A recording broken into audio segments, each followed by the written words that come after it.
Thank you. То есть я спросил у Бханте следующее. В ходе своей медитации я пришел к такому состоянию, к такому такой стадии, когда передо мной, по крайней мере, как мне кажется, встал такой своего рода выбор. То есть либо я иду к объекту медитации, либо я больше делаю акцент на джановых факторах, на стабильности ума, на спокойствии, осознанности. То есть для меня это выглядит как своего рода противоречащий такой пункт. То есть я либо углубляюсь дальше в объект, несмотря на то, что это может как-то ослаблять мои джановые факторы, по крайней мере, на этой стадии, либо я именно больше уделяю внимание джановым факторам, и если сосредоточение на объекте мешает джановым факторам, то я ослабляю сосредоточение на объекте, чтобы оставаться в джановых факторах. Oh, got So, it. Yeah. So I need to ask you some more questions. Like what do you mean by the fork? And then what do you mean, if you can explain it a little bit more? And then what do you mean by looking at the jhanic factors? Because it's very tricky, and then for answer also it should be proper, no?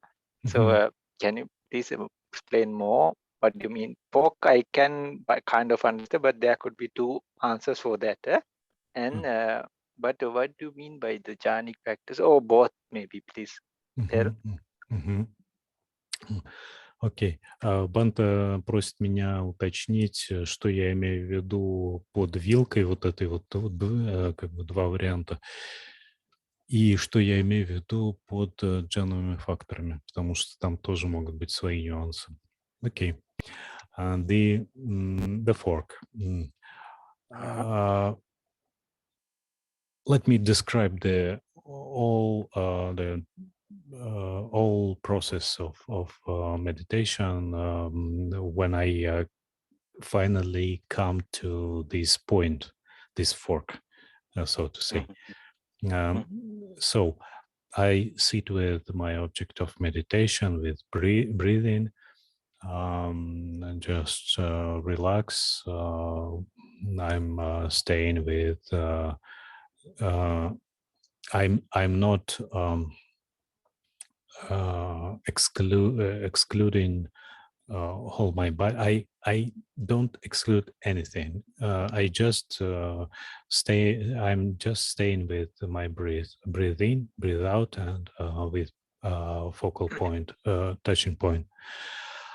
And at some stage, I see that my body is very relaxed. I almost don't feel it.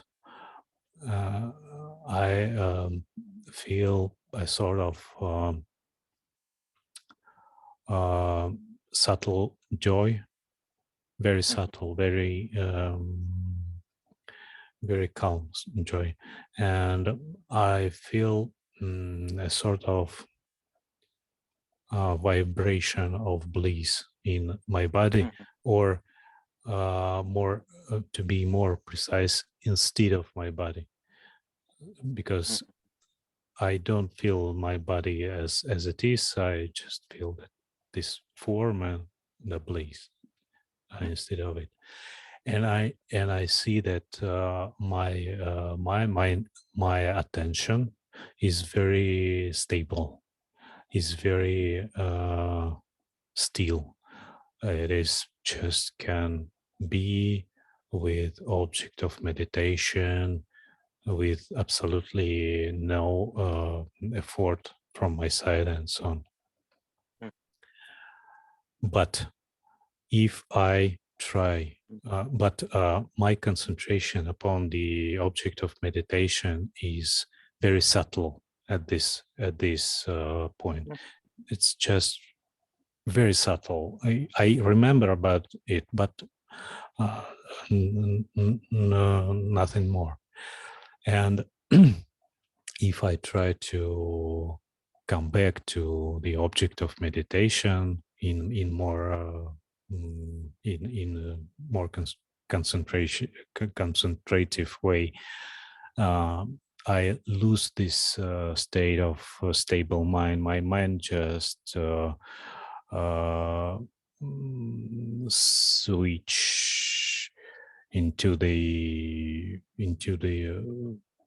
some like dreamy state or something like this.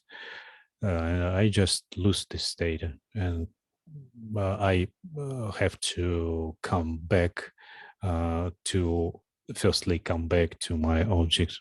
Okay, start this process from the beginning. It go with quicker than before, but I have to start this process from the very beginning. Every time I try to come back to my object of meditation more in more concentrative way. Let me translate. Когда я описываю весь процесс как бы медитации, да, и вот я остаюсь с объектом медитации, вдох, выдох и точка касания, да, ничего не исключаю из своего внимания, то есть там все тело остается и так далее, просто расслабляюсь. И в какой-то момент происходит следующее. Тело полностью расслабляется, я ощущаю тонкую спокойную радость, тело почти исчезает, вместо тела я ощущаю такую как бы вибрацию удовольствия, благодати, и ум становится очень стабильным, очень неподвижным, без усилий, да, то есть я просто нахожусь вот с объектом медитации или вот просто в сосредоточенном, по сути, состоянии. Вот, но при этом мое как бы сосредоточение на объекте становится очень тонким. Я не, ну, я как бы о нем памятую, но не более того. То есть он просто как вот фон, который просто позволяет мне поддерживать это состояние. I would like to add something. In this deeper state, my object of meditation, breathing, is like just support to stay in this state. You know, I remember about it, but just to continue this state, and that's all. This collected state of mind. И после этого получается так, что у меня как бы два, что ли, выбора, да, то есть либо я все-таки уделяю больше внимания объекту, и тогда я сваливаюсь, вываливаюсь из этого состояния в какие-то там, ну, что-то типа такого сна, сонливого состояния, ну, в общем, вываливаюсь. Либо я все-таки вот продолжаю в том же духе, то есть поддерживаю объект медитации ровно настолько, чтобы поддерживать сосредоточение и так далее. То есть для меня это как бы вилка, да, то есть я либо одно делаю, либо другое. Либо я пытаюсь культивировать объект, может быть, я перестану вываливаться со временем. Вот, либо все-таки я продолжаю именно вот делать акцент больше на поддержание вот этого собранного ума, а объект использую лишь как опору для дальнее, да, как бы для ну, продолжения как бы пребывания вот в этом состоянии и так далее. Окей. So what is the fog? Fork is two options. First, I continue to cultivate the object of meditation. Maybe I will stop to lose this state if I will try to be with my object of meditation more closely, and so on. Or the second option, I continue to use the object of meditation just as a tool to support the collected and clear state of mind. Okay. These two options. You want to translate? I told about this before. Yeah. Okay. So actually, if you said you feel the breath in a subtle way, right? So that is perfect, because it is the process. It is the process. Like usually when we are starting or when we are angry, or some greediness or something arises, the breath is gross and rough. And then especially when we are staying with the meditation object, I'm just taking the example of the breath. So it is a equanimous mind there, mostly kusala mind, wholesome mind. So what happens is, with the equanimous mind, the breath gets subtle, shorter. Shorter means subtler, not gross. Then at some point it becomes so subtle, sometimes many people don't feel it. It becomes less and reduced. And in those points, you feel physically and mentally very calm, very peaceful, even very comfortable. So there's no problem with that. You don't have to like drag yourself, because you are already there. If it's like you know your mind had wandered or something, then we have to bring it back. But later what happens is, if you're sure you are in that area, or even if the breath disappears, still we are breathing. So we just have to stay around that area or stay within that area just to see whether it will come back. Actually, there's nothing. Actually, this is what is happening. I don't feel the breathing physically, but I stay in this place. Yeah, perfect. So there's nothing wrong with that.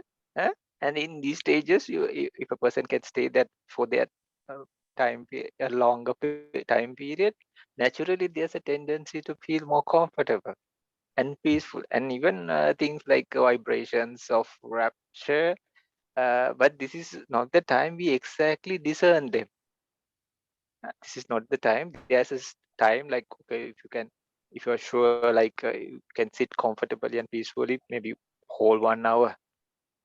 Then there's a process we call checking the bhavanga. The name is checking the bhavanga, but actually that is to recognize the jhanic factors.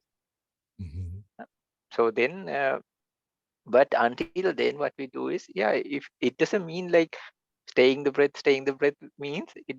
We don't drag it back, because there's no need. If there are distracting thoughts, but we should not get uh, how to say caught up in the any kind of experiences there, because whatever meditation we were doing brought these results. It could be metta meditation, anapana, asubha, any of these, because each meditation uh, can and is supposed to bring this kind of thing. So what happens is, if you're sure, like if you feel the breath even a certain way, even if it disappears, it's not for jhana, it's not nirodha, you are not dead. So surely we are breathing. We are not under the water, or so we just stay there. That's it. But we use the comfort thing and everything, like just to make it more powerful, but we are not focused in that. We are not focused, because what happens if you focus on that becomes a mental object, and then the meditation object disappears. So we use this to be more comfortable, even happier. But it's like you are going on a cart or something, and then you have this nice vehicle with lot of padding and cushions and now all the shock absorbers and all these things. So the journey is more comfortable, but still we go on the journey, no? We are not like holding on the vehicle or how these cushions are so nice or anything. Then we cannot go on the vehicle or to the destination. So it's quite fine to like feel it or anything like, but we don't get caught in those, because then it's like seeing the light. If a person sees the light and oh, there's light, no, then surely like if you are laying in some light, just like this light, no, it's very strong, and then if I'm here and if I look at this and oh no, then my total attention goes there, and this disappears. So what happens is like the perception can bring up continuous uh, waves of that same experience, kind of. The perception can reproduce, not reproduce, like duplicate. Huh? In a way, it's like duplication, because like the exact feeling, like think a long time ago when you were angry. Sometimes when we see something of that, or there's something that triggers, we feel kind of like the same, but it's not the same. Huh? Maybe those people are no more, no, like they went to some other place. But we feel the same hurt or anger or sadness or anything, or happiness for that matter. But it's long gone. So like that, the perception can bring out the same kind of emotions, experiences, anything. But if you get caught up there, perception is like a mirage. So any meditation, what we are practicing, we being with the object means like, yeah, like it's not like oh you drag yourself back there. Huh? Just if you feel the breath and if you know and if you have idea, later on you don't even start feeling the in and out even. It's just like you are just there. Huh? But you still like keep it there, because even if the lights come or anything happens, we just try to breathe the breath, because this is the one that is generating all those. And those are all like the reflections, because and even through the body, like uh, waves of very soft kind of materiality are born because of the kusala. But well, since you mentioned the jhanic factors and all, we should not still start to recognize, this is that. Then what happens is, so later on, the teachers and all, they say just one dip later, then you're like totally sure there's no other disturbing objects or nothing. Like it's like a solid thing. And then after the patibhaga object and all this come, uh, then you can just stay like 3 hours or anything. Like uh, you feel very comfortable. And the time seems to pass so fast. Yeah. Not like before, not like a dragging process or anything. uh, and then at that point, okay, just maybe for 1 hour, just one dip. uh, that is to identify. That is the recognition process. But Mhm. here we have to build up the concentration and awareness and mindfulness. So it, so in the initial stages, we say like, yeah, bring it back, bring it back, bring it back. No, but later on, when it's going smoothly and comfortably, and you know you are in the meditation object, it's like a free flow. It's like a free, but still we are with the object, Yeah. but yet much more comfortably, peacefully, happily, we are there. Mhm. We might know, oh, this seems like Preeti or this looks like Sukha, but no. Then we get caught up in another thing. So, okay, okay, very fine. I'm going in that direction. eh? But I want to make it more stronger, no? So let it happen. Then later, when you check the jhanic factors and all these things, you can know exactly, Yeah. oh, this is this.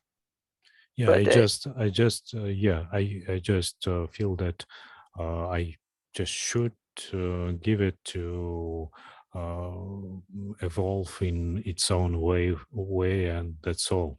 And if I try to especially come back to the object of meditation, I just make a extra effort and just make some hindrances to this process. I just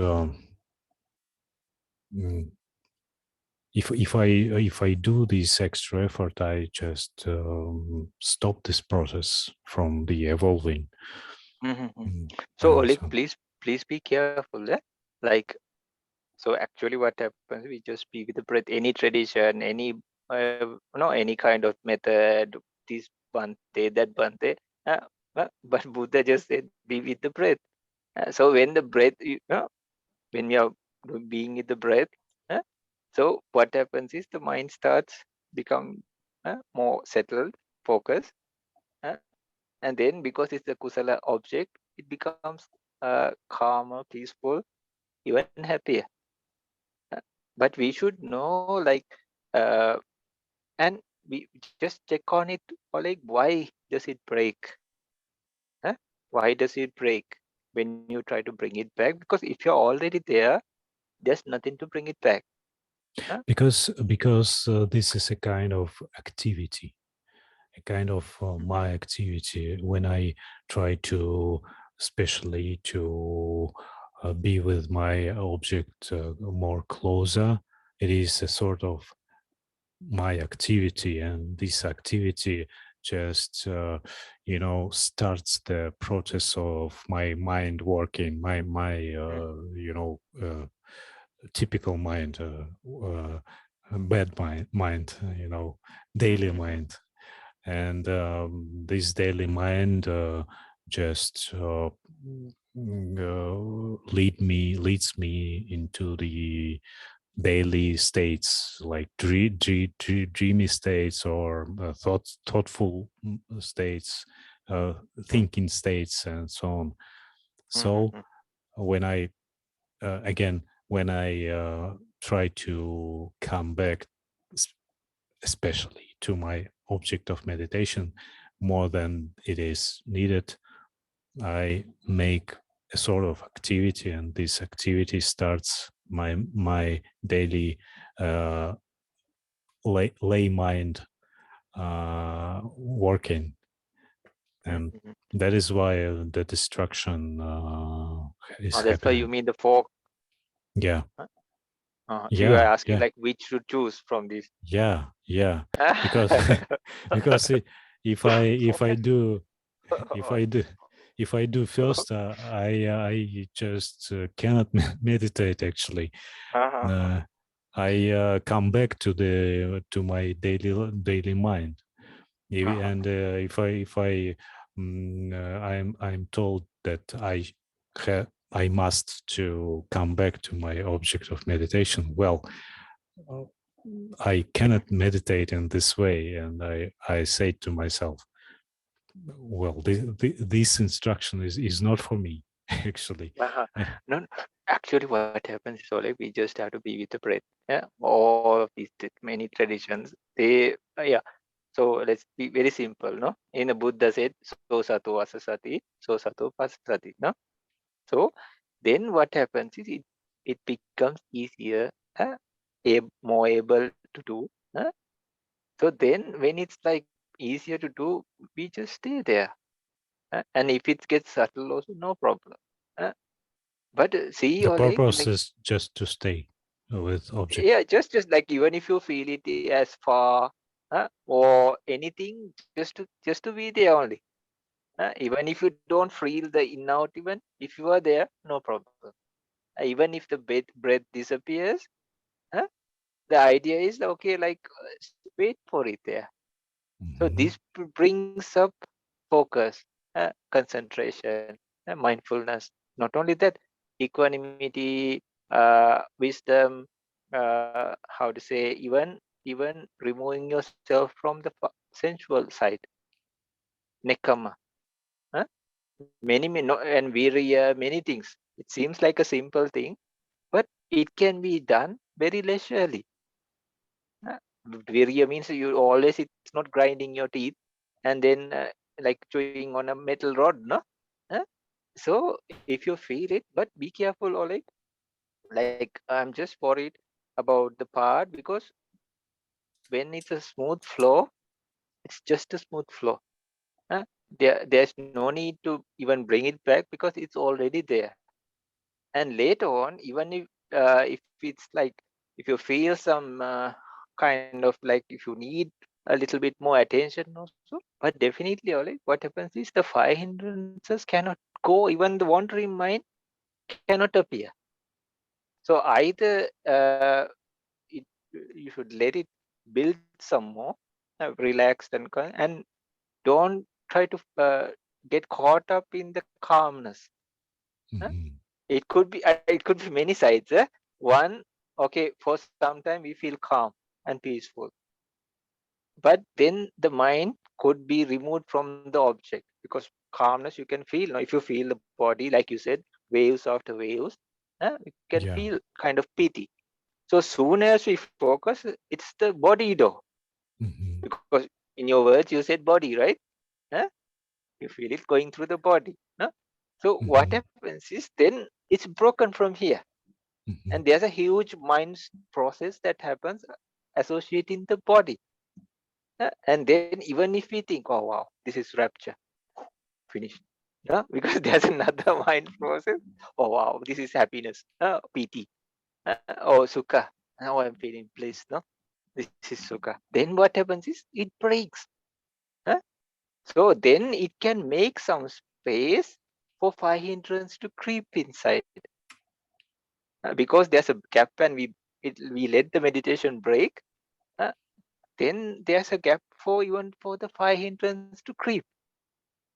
So what we are trying to do is, yeah, even if it can be done very leisurely and calmly, let it happen.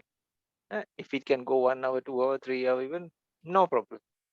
Just know you're mindful and awake, but let it grow, and we don't get caught up in those things also. Like Venerable Achancha said, no, like these are rare animals, and even if you just move a little bit, they run, they hide. These common animals or animals like who are really shy, uh, like they also don't sometimes come for days or weeks. And then there are the very rarest, no, even he had not even seen or even heard of these. So when these come, even if you like blink an eye and say, wow, in his words, he said, no, like, wow, no, like, then what happens? They run away. They are very shy. So like that, uh, Patibhaga objects, or like, so this is not just one tradition. Like we can see the similarities and common aspects in many. So this is Venerable Achancha say, no, not Pa Auk Syadoji, no? So he says like the Patibhaga object is like the very, very rare animal. Even if you blink or if you just say, oh wow, no, something special, then this would go because even a small wow makes a huge number of mind movements. Definitely mind movements, not only that, huge number of mind streams for that matter. Then we are trying to slowly, like milk or something getting settled, no? If it's stirred up, it doesn't get solidified, no? Uh, so if something like milk, I'm just telling, like if you want to make some cheese or something, no, or curd we make here, you have to let it rest, no. Then slowly what happens is, like the good parts start getting more solid and solid. huh? But if you stir it up even in some process, again they all get mixed up and get Yeah. watery, and Absolutely. so yeah. So likewise, we can let the mind do its own job. If it runs out of track, only we have to just bring it back. But if it's done very comfortably and peacefully and happily or very calmly, then let it go as further as possible. But check on that place. Why, if you even try to bring it, first the reason why should you bring it back? That's then number two. If you bring it back, why does the other five hindrances or the other day-to-day thoughts or something, why do they come in? So if they come in, okay, that is the time to really bring it back. So otherwise, if it's going smoothly and calmly, let it happen. Very well. So before we couldn't come to that stage or like a smooth ride, that's why we had to drag it back or bring it back. But if it's going smooth and sailing, why should we blow with our mouth, right? If the sails are working and the boat is going on the proper direction, let it go with the wind, no? We don't have to huff and puff and like, no? Just no need, but we don't get caught up in those also. Because later, in vipassana stages, there are things called vipassana upaklesha. So then you feel very comfortable, very focused, and some people even mistake that as nibbana. So these are in deep stages of vipassana. So in those also you do about many objects, about vipassana objects and all this, but still there are things like very strong vipassana concentration. And then a person can think this is nibbana, or the mind seems totally free of kilesa. So these are or you can feel like very comfortable, very peaceful. Then still, so these also should be avoided. And at those stages, like you feel it in a big way, no? That's why people mistake it as nibbana. Even more seems more powerful than the jhanas even. So then what to say now, no? You have to avoid these. Okay. So let me translate. Значит, как я, в общем-то, и предполагал, все-таки здесь имело место скорее недопонимание с моей стороны. И Бханте говорит, что все идет как надо, все идет правильно, и там на самом деле, в общем, никакой этой вилки нет, потому что как бы второй путь, он просто не... То есть первый путь, вот, когда ты насильно возвращаешься опять к объекту, он, в общем-то, и неправильный, медитация так не получится, а надо вот именно оставаться с объектом на минималках, да, и оставаться вот в этом вот состоянии, просто дать всему происходить, то есть дать этому состоянию созреть. То есть когда мы пытаемся как-то улучшить это состояние, там, вернуться к объекту усиленно, это мешает процессу, потому что опять включается ум повседневный, поверхностный, и мы вываливаемся из этого состояния, собственно, что я и наблюдаю. То есть в этом состоянии мы остаемся с объектом, с дыханием, но прямо вот на минимуме, то есть настолько, чтобы сам объект не терять. То есть здесь важна равновесие. То есть мы, с одной стороны, не отпускаем объект полностью, потому что если мы так сделаем, мы вывалимся тоже из процесса. Если мы просто будем обращать внимание на сами вот эти вот состояния, там, блаженство, там, радость, сосредоточенность, то ум опять включится повседневный. А это как раз и приводит к вываливанию из объекта, с одной стороны.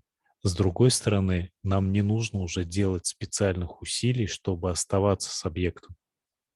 Мы и так с ним хоть чуть-чуть, да, пусть даже мы само дыхание уже в этом состоянии не чувствуем, но мы находимся, по крайней мере, вот в этой области примерно вниманием, да. То есть мы ничего так вот специально не делаем, да, любое специальное как бы действие, оно это что? Это санкара, это волевое усилие, это сразу опять включение всех сопутствующих этих факторов.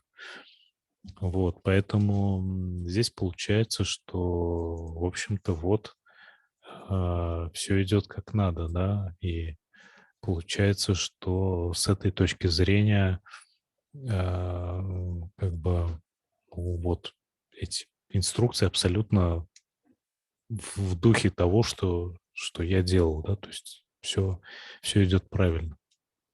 Мгм. And another thing is sometimes I'm not telling about only you, like our natural habitual pattern or something from small day. So anything can trigger some kind of reaction. For example, like I'm just taking your example as example only. So, Окей, окей. so say like try to wake up sleeping child. Huh? Then sometimes they get angry, right? Sometimes they hit the parents, no? Huh? Or trying to just take a bone from a puppy or somebody try to or toy, no? They can like that if our mind like one thing like it maybe we or anybody can have a habitual pattern we don't like to be told, uh, or we could have something that from the past or something that triggers this without even knowing, uh, or we can have okay this is my comfortable state, don't take me away from this, this is what I seek, no, I don't want jhana, I don't want nibbanam, okay, let me be in peace, let me be comfortable, uh, okay, I did a lot of practice for this, so let me enjoy it. So the mind can have a tendency like that. Say we say no sometimes in day to day, I worked all my life for this. Please let me enjoy. No, let me have some peace. No, if children are shouting or something, we say please, no, at least keep quiet for some time. Let me. Or we even meditation practice, no, uh, they try to say like shut up, no, I am meditating. Oh, you're frozen. I don't hear you, Bantam.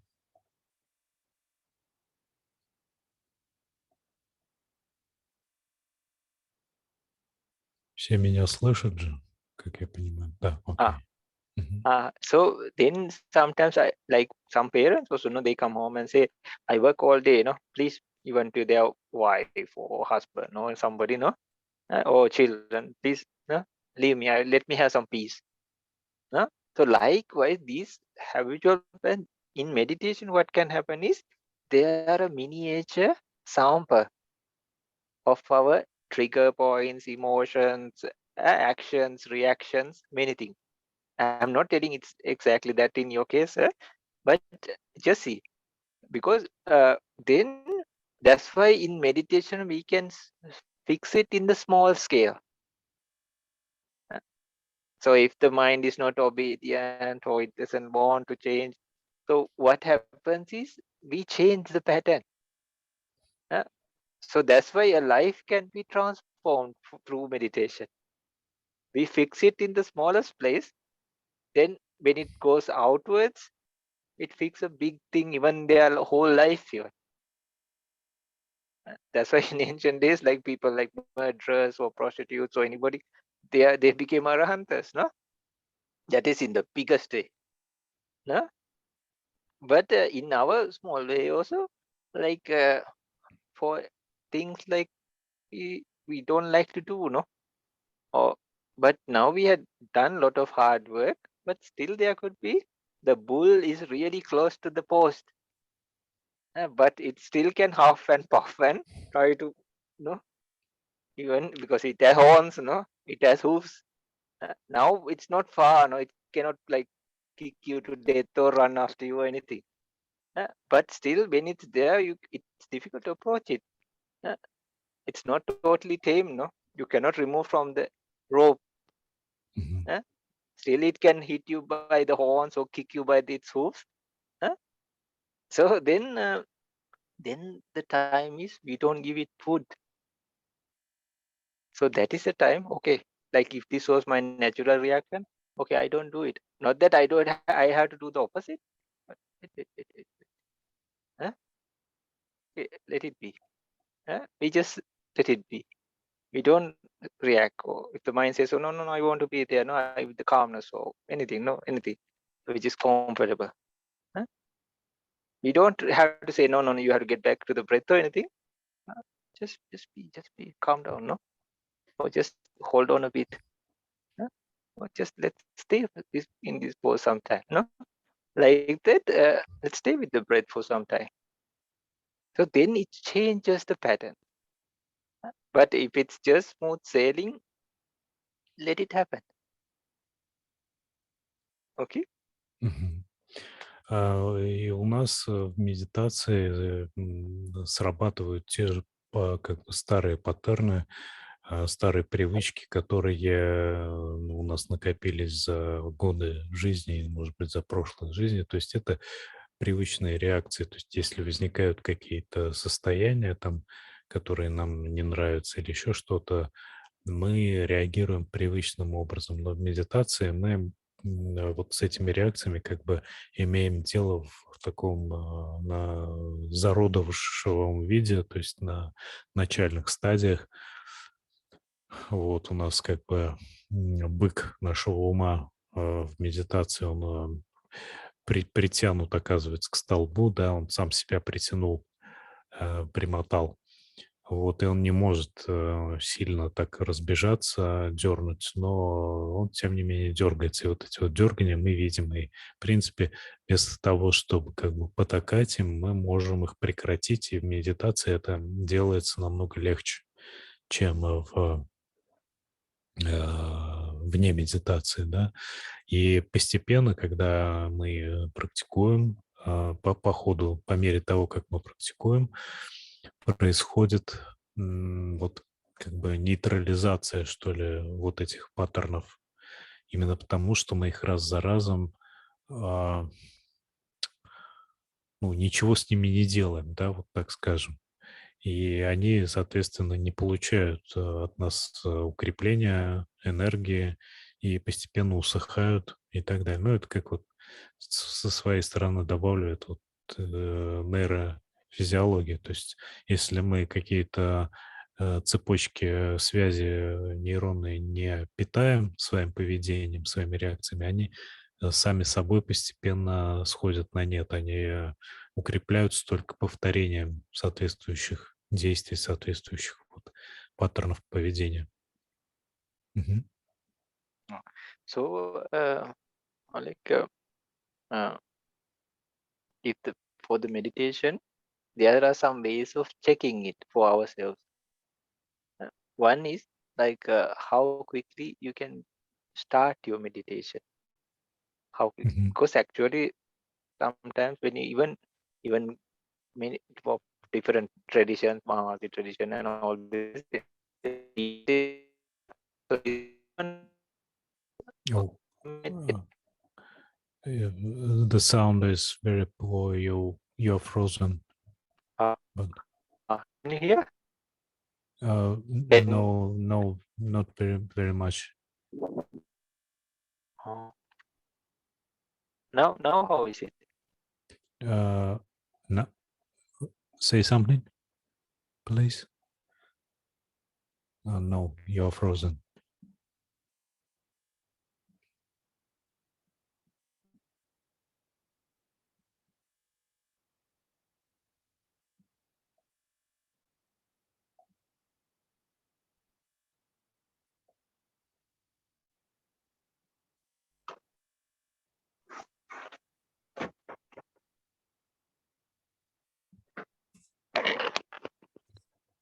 Mm-hmm. Now Okay. how is it working? Yeah. Okay. I This put it out and took it in. Mhm. So like what happens is like there are some ways of checking your own meditation, whatever tradition, whatever book or without book or with book, and so this teacher, that teacher, anything. There are some common factors you can check any kind of technique you are practicing. one aspect is checking how quickly you can start your meditation. Because actually, even if you are in a monastery or meditation center, huh, if you just talk for just when you are coming inside, huh, if you talk for maybe hello, how are you or something, huh, it works sometimes for half an hour in the first stages. So think of a person who works a whole day and comes to sit. It's not okay. Soon as we sit, we can say, "Oh, I'm with the breath." No, no, no, no, not like that. The repetitive process that happens.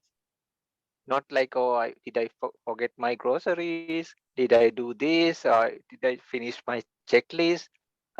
But not like that. Like stable, you're with the meditation. So actually, in the beginning, it takes some time for the mind to settle down, like a plane taking off from a runway. It needs some space, no? It cannot. Some maybe can, but many of them it needs a runway, right? Uh, So like to take off. Mhm. So likewise, one aspect is how quickly the mind gets together with the meditation object. And number two is how long can you stay with the meditation object. So any tradition, any teacher, any practice, this is a valid thing, right? Common and valid thing. Uh, So these are ways so you can check your own meditation. How long can I stay without any interrupt? It could be just 1 minute, it could be 5 minutes, it could be 10 minutes, 15, anything. But it should be like a block that is not poked or dirty or anything from any side, like a clear, solid, without any, just the meditation. It could be 5 minutes, no problem. But that 5 minutes is very valuable. It's like you remove the other things and take what you need, no? A gemstone or no, like a gold or something, but this is pure gold. huh? No mixtures. Then later, uh, when does it stop? When does it stop? Huh? Mhm. These are one, two, three. How long, no? So maybe it's the same thing, no? Like how fast can you be with the meditation object? How long? Yeah. Then okay, let's just take as two. Just how long can you stay with the meditation object? Then we see uh, after what amount of time is the meditation disturbed by any kind of thought. It could be the whole years of thoughts. It could be about nibbana. It could be about some teaching. It could be anything. uh, but it's still in that mind moment. It is the thought. Number one, how fast can you be? Then how long can you be with this? Uh, Then in another way, if the meditation, when does it break, and how many times does it break? Uh, because you don't have to count 1, 2, 3, 4, 5, 6, 7. You don't have to count, but when you do a few sittings, you get to know maybe 10 times, maybe 20 times, maybe 30. I think it's like 30, or I think even could be more. But doesn't matter. Just we have an idea, general idea. Then how fast can you bring your mind back? Okay.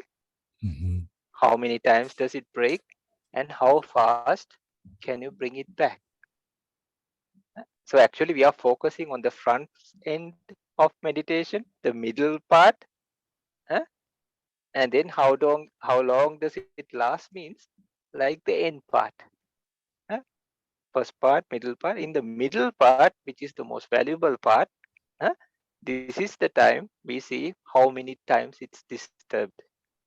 uh, then how long it took the mind to bring it back, or you can call it mindfulness or anything. uh, because And what? later on what Sorry.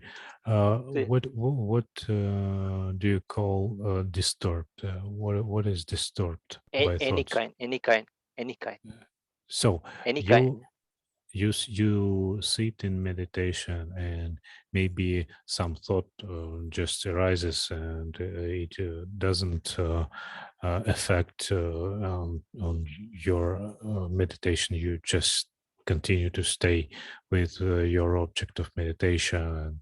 This thought is rising and disappearing at once. And this is the case of disturbing or not.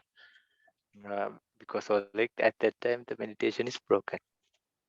At that time, to be honest, like even if we think about nibbana at that very moment, it's the more lesser, because it's not problem with the objects, because we are focused on that object, then it becomes a mind process. That's how we identify it. Now in front of you and me, if you just take this mobile phone or something, there are so many objects in this: the size, shape, color, the buttons, or the numbers, or the time, the signals. So we identify now, okay, this is the signal, this is the time, this is the camera button, this is the microphone button. There are like this amount of people. So like that, these are all mental objects. But before we didn't even notice them, no? For now, we know maybe they are there, but we don't. Oh, this is the camera. No, this is the no. Uh, but still, and then this is just about one. But there are still many more, no, in the phone itself. What about the things around us? From the color, shape, size, weight, uh, and what they are. This is the glass. This is a water jug. Uh, and this is the plug point. This is the light. This is a LED light. So many. So more we go into detail, that means more mind processes are occurring. For example, uh, you say, I heard a sound, but you don't know whether it's a human being or animal. It could be both, right? Or could be the wind, no? But we don't know because our attention was very less. Then you say, no. I think it's either a human being or animal, not the wind or the tree. Then you say, no, I think I heard like footsteps, no, heavy footsteps. I definitely think, but still you don't know whether it's a man or a lady, no? So, but I think you say like, Yes, this is a kind of thinking. This is clear. I was talking not about such kind of case, but about the cases when you know, mine is uh, is uh, is moving media is a moving is there is motions in it and fluctuations, and when you when you're sitting with your object of meditation, uh, well, it could be the moments when some imagine arises, or some word from the past arises, just like a phenomena, and this is nothing for you. You don't pay attention to it, just stay with your object of meditation. And is this a distraction or not? anything like what we recognize, then So we so are, we are not. the question, check question is how long we can stay in an inner silence, inner motionlessness. This is the question, actually, check question about our meditation, right? You mean like from Yeah, what we talk? yeah. You said that there are some questions, check questions about our meditation. Uh, in what stage of our practice what state our practice we are in which state. And you said that there is a question about how quickly we can start our meditation. When does it stop? How long can we stay with our object of meditation? And the When third does it question, break? yeah. And the third question, is it disturbed by any kind of thoughts? And is it right that this question can be reformulated as how long we can stay in the state of inner silence and motionlessness with object of meditation? As long as you are associated or staying along with the meditation object, whichever you are practicing.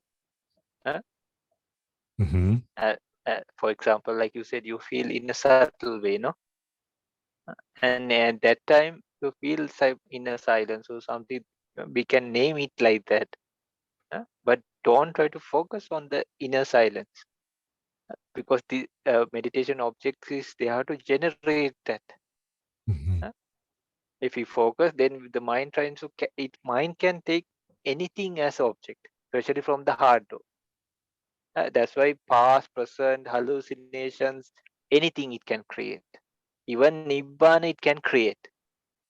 If I close my eyes and think I'm in nibbana, or if I practice even meditation and if I get some concentration, and if I think people used to fall for it and they thought first jhana was nibbana, second jhana was nibbana, third, even we have heard like our Bodhisattva met Uddakaram Putta Alarakaram. He had 7 jhana, 8 jhana, no? So they thought 7 jhana is nibbana. Other one thought 8 jhana is nibbana, no? So then so if we can stay, because the meditation object is the one that is creating this silence, because if you are, but it depends on what you are calling inner silence. Okay, in inner silence, okay, we can have momentarily silence, no? When the mind is calm, still there's just like a small echo or something, but it doesn't have to happen to everybody also. For me, when the mind is calming and then there's a small hum like thing, just like when you put earplugs or something, you hear a small hum, no? Uh, Mm-hmm. like a vacuum. I don't know what to say. Like, but it's like a small hum, like the crickets or no. Mm-hmm.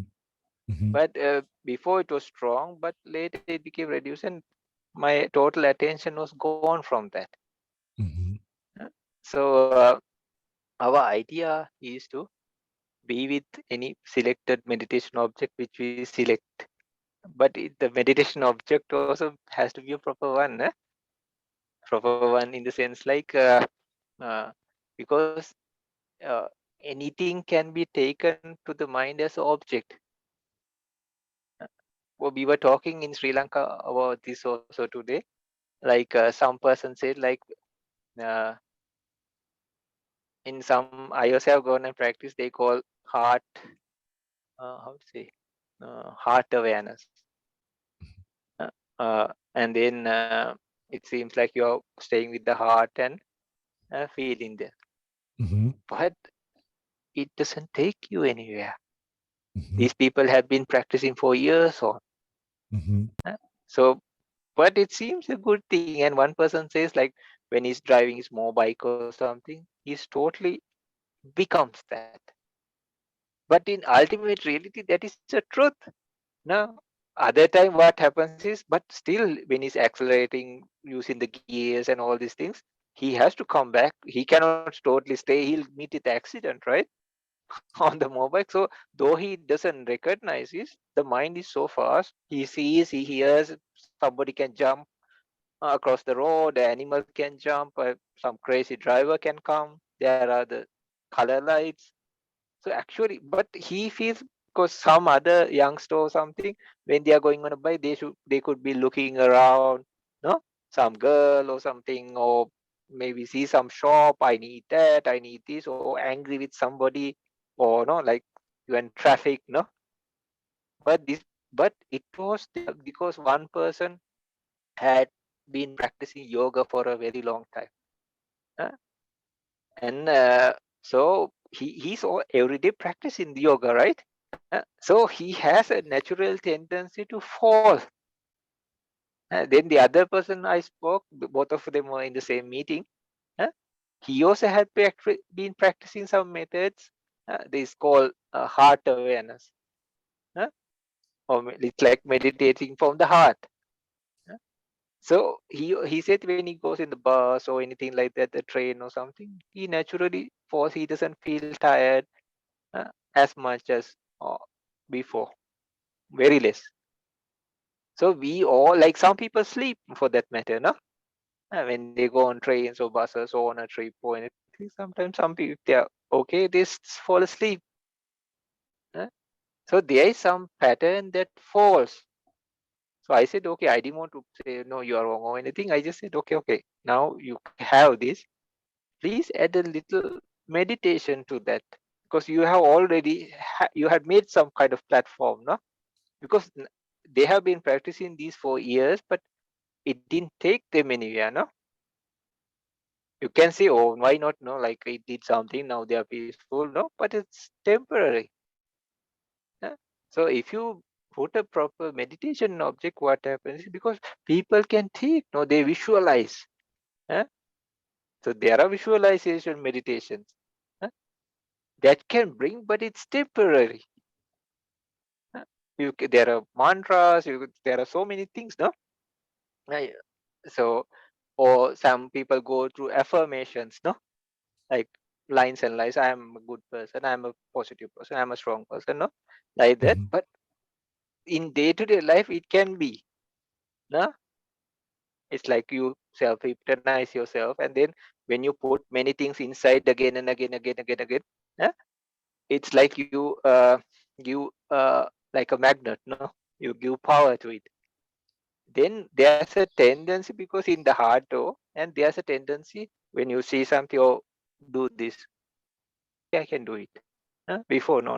Now, when you tell yourself many, but that doesn't mean like this can take you to concentration or proper concentration, or even jhana or vipassana or enlightenment.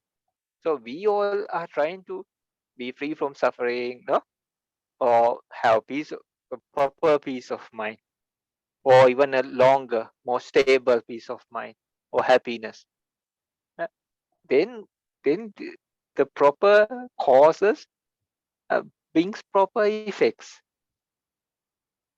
So what happens? So uh, the silence of the mind, because so like in jhana also, the mind process happens, and the meditator knows he or she is inside there.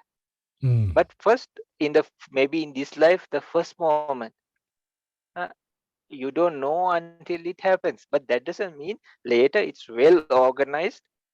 You know exactly, and you know when to come out, when to go out. You can do anything. Even if you want at that time, you're not stuck or anything. You can, a person can just come out. So they train this, and there it's well planned. For example, in the scriptures and these places, they say go to the fourth jhana of Anapana, or go to the fourth jhana of White Kasina. Then come out of to the access concentration, and then do rupa, or do a different meditation. So this person exactly knows this is first jhana, this is second jhana. uh, with the jhana effect, he or she can at that time also come out and check even.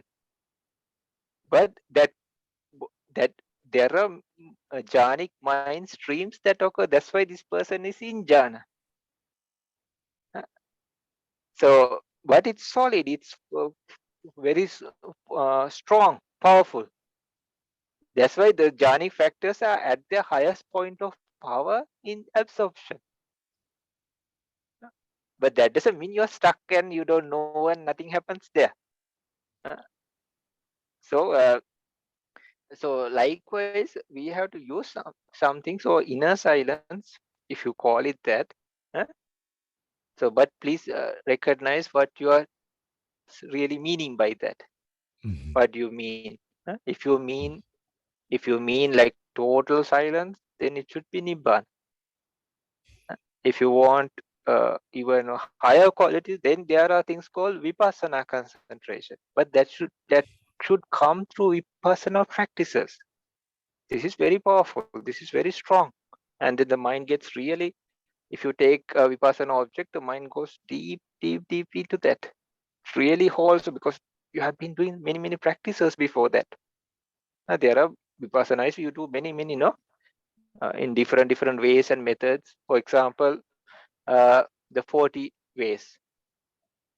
So there are 40 ways, but you take all 28 materialities, all 89 minds. Then you separate them into like kusala. If a person has jhana, you separate them. So even there are like stages of dependent origination. So you take all these as ingredients, then there are many. So 40, they call it 40 though, like 40 methods of vipassana. This is just one part only. There are things called rupa sattaka, arupa sattaka. Inside that there are many small categories also. So there's a repetition of many ways and places you do this. So then after that, when the vipassana concentration on this process, that is very powerful, very deep. And then later on, what happens is you have to just, we learn the whole process of different things, how to do. Then later you take a small part, because now you have practice and no? Then you don't have to take the whole bulk of it. You take one part, and then the mind really absorbs or just sinks in. So if you want a lesser silence, you can go for the jhana. So the jhana also, 8 jhana, it's very subtle. It's very even difficult to discern the mind moments even. So the teachers and all, for people who have the 8 jhana, they say take it in bulk because it's so subtle. And then if you want a lesser one, go for the rupa jhana, form jhanas. Or if you are talking about silence, but still the mind. Oh, you're frozen.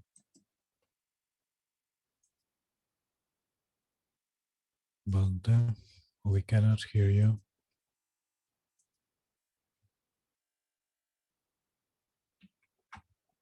Now can you hear? Yeah. No. Sorry. That's Yeah, right. this internet, it's coming and going. So if you need like a lesser one, then the material jhanas. But even in these stages, or like the mind doesn't stop. We cannot say it's total silence. Maybe it's much more silence than before, but the mind is working. Then if you want a lesser one, like the concentrations, it would be really close to the absorption concentration. It could be close or in the access concentration. Or before that, like we call it uggaha nimitta, no? Or parikarma, upachara, arpana. Yeah, it could be parikarma samadhi, like or kanika samadhi. Sorry, kanika samadhi. Yeah, parikarma object, and kanika samadhi. So in those also, there are moments of concentration. So at that time, all this mind chatter or everything, this thought, that thought, and all, they are no more, because we are handling only, or letting, not handling actually, we are letting only one kind of thought process to occur. We are letting. We are also caught. We cannot do much. So if our involvement is too much also, then it also becomes a problem. If it's less also, then also it becomes a problem. So when we are practicing each one, we have to find our balance also in that. But if it's smooth and sailing, We must let it happen. But those are the ways you can check. And in each meditation, okay, you know, Anapana goes this far. You can just check and see, like, am I going towards that? Because we are not just to catch the jhana and then go, no, become like, because these were done even before the times of Buddha. It was good and it was helpful. That's why the Buddha also didn't change these things. Even the 5 precepts, 8 precepts, 10 precepts. Even when the Buddha was not even present, good people used to do these practices. Even the jhana, Hinduism, Jainism, no, like there are people who practice these and become born in Brahma world. No? So only after the Buddha arises Buddhism, or later they call it Buddhism, no? But before that, people used to practice jhana and go to Brahma worlds. And still also, no? There are people from different traditions who practice jhana. So each jhana, first jhana, second jhana, Hindu, or anything, if it's proper, the first jhana is the same. Or you go from metta meditation, anapana, the approaches and the objects we take are different, but at some point, you cannot. So then there should be like multiple Hindu jhana, no Buddhist jhana, no, how to say, Nikanta, no, like those ascetics, no, like people. They should have their own. There'll be like millions and millions of jhana, no? No, first jhana, Buddhist or Hindu or Jainic or anything. First jhana is first jhana. Second jhana is second jhana. If it's proper, if it's proper, people can imagine and speculate, and then how to say, they can do imaginary. They can do imaginary and think, oh, this is jhana. We also had gone through some of these kind of things, but they are not. But so our idea is, sorry. Before that, Buddha, Lord Buddha, he found that to get chitta visuddhi, to stop the 5 hindrances, this is the best way. So he didn't have to change anything. He said, try this, no, use this. So if a person, okay, can go to first jhana, no problem. Fourth jhana, no problem. If they can even go to 8th jhana, no problem, because in chitta visuddhi, the highest level is 8th jhana. So even before, when Buddha was the Bodhisattva or Prince Siddhartha, or Bodhisattva Siddhartha, no, or the ascetic, there was people with 8 attainments. So if chitta visuddhi, if they had practiced, they would have reached. So our goal is not to get caught up in these, use this as tools and go further. This is just a thing to stop the 5 hindrances. That's all. I see. Бханте дальше говорит, что у нас есть, ну, как бы некоторые средства, чтобы проверить наше так, состояние практики нашей, да, медитации. То есть это определенные вопросы, которые мы можем себе задать. То есть первый вопрос — это как быстро, насколько быстро мы можем начать медитацию, приступить к медитации. То есть вот мы сели в медитацию, да, и, ну, может быть, у нас там сначала ум занят какими-то там посторонними делами, там, я не знаю, там, что надо там пойти туда-то, там, купить то-то, починить то-то, там, или там про политику что-нибудь, или еще что-то.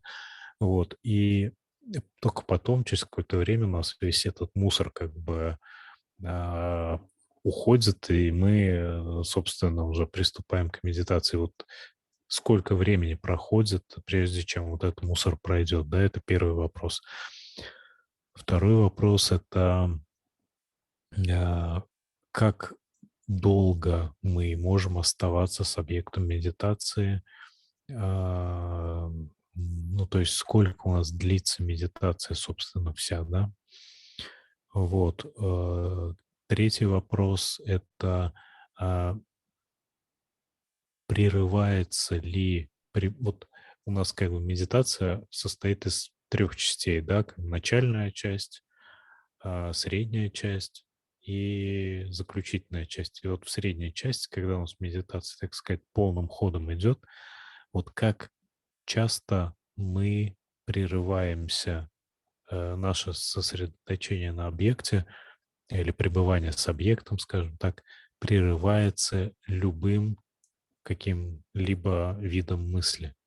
Как часто прерывается пребывание с объектом любой мысли. То есть сколько мы сидим вообще без каких бы то ни было отвлечений, сколько мы находимся с объектом по максимуму в ходе вот сессии медитации. Четвертый вопрос. Как часто наша медитация вообще прерывается, да? То есть вот мы сидим, что-то происходит, там внешний звук, мысль какая-то, тема возникла, и наша медитация вообще, как бы, в общем, прервалась, и нам дальше приходится заново ее как бы начинать. То есть как часто это происходит за сессию. И пятое — это как быстро вы после этого можете вернуться обратно в медитацию, в состояние медитации. Вот это вот 5 как бы таких вопросов, да. Мы просто долго обсуждали тему, а что считать вообще беспокоящими мыслями, да, то есть это что, допустим, какая-то просто что-то всплыло в голове, оно не отвлекло вас, а вы остаетесь с объектом. Вот, это считается беспокоящей мыслью или нет? Вот, но Бханте так сказал, что если мы говорим вообще о полной неподвижности, полном безмолвии внимания, то есть вот внутреннее безмолвие, да, полное внутреннее безмолвие, это означает, что вы достигли ниббаны. Вот, поэтому естественно, что все, что ниже, у нас будут какие-то там возникать явления в уме, и внутреннее безмолвие, вообще говоря, имеет как бы разные ступени глубины. Вот. И здесь, в принципе, имеет значение оценивать именно вот на данной ступени, с данной степенью тишины вы как долго можете пребывать, оставаться с объектом, да. Вот там на совсем поверхностных первых стадиях медитации у нас, допустим, возникают отвлекающие мысли, даже внимание вроде ушло за ними, но мы сразу возвращаемся, да. Вот, и вот если мы сразу вернулись, мы как бы вот считаем, что мы остаемся с объектом. Но это первая стадия. На второй стадии, когда уже ум неподвижен становится, вот тогда уже считается так, что, ну, какие-то, может быть, образы появились, но они вообще никак не влияют на ум. Ум остается неподвижным. То есть сама вот эта неподвижность ума, она считается вот как раз этим временем, в течение которого ум не беспокоится мыслями. А дальше ум становится еще более неподвижен. И Банда также сказал, я это уже сегодня у него спрашивал, и он сегодня сейчас еще раз повторил, что внутри медитации человек, вернее, внутри джан человек реально осознает, что он находится в джанах, то есть там происходит понимание, что да, он находится в джанах, потому что много процессов идет. Это вот как раз ответ на мой вопрос, на мой там этот заданный самому себе, наверное, вопрос. Все-таки поток вот этих вот чит, он единичный, одномерный или он многомерный? Банда прямо сказал, что он многомерный, то есть много потоков чита, поэтому человек может, находясь в джане, осознавать, что он находится в джане. Вот. И тут еще, естественно, важен и этот объект, который мы используем в медитации. Естественно, объект должен быть правильным, но в целом вот такие как бы факторы, которые важны, такие точки, да, отбивки, которые важны в практике. Мгм. Oh, Окей. if you need, you drink some water. Oh, yeah. Thank you.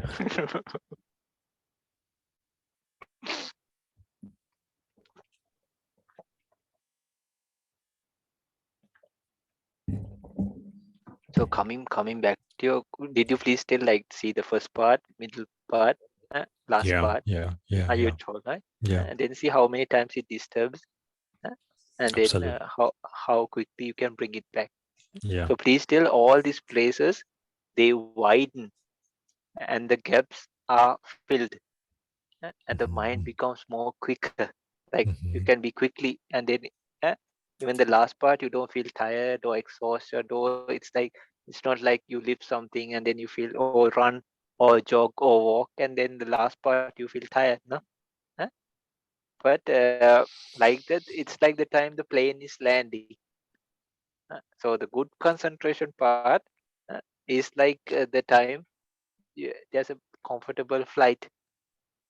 But if the winds are coming and the plane is shaking, no, it can even crash, right? Huh? Even ducks can hit the plane, no, engine or something, all this, no, and then birds and some you so likewise. But then you feel like it's landing. That is the amount for now. How far you can go.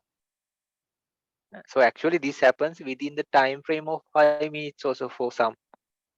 Another it could happen in 30 minutes. Uh, then other 1 hour.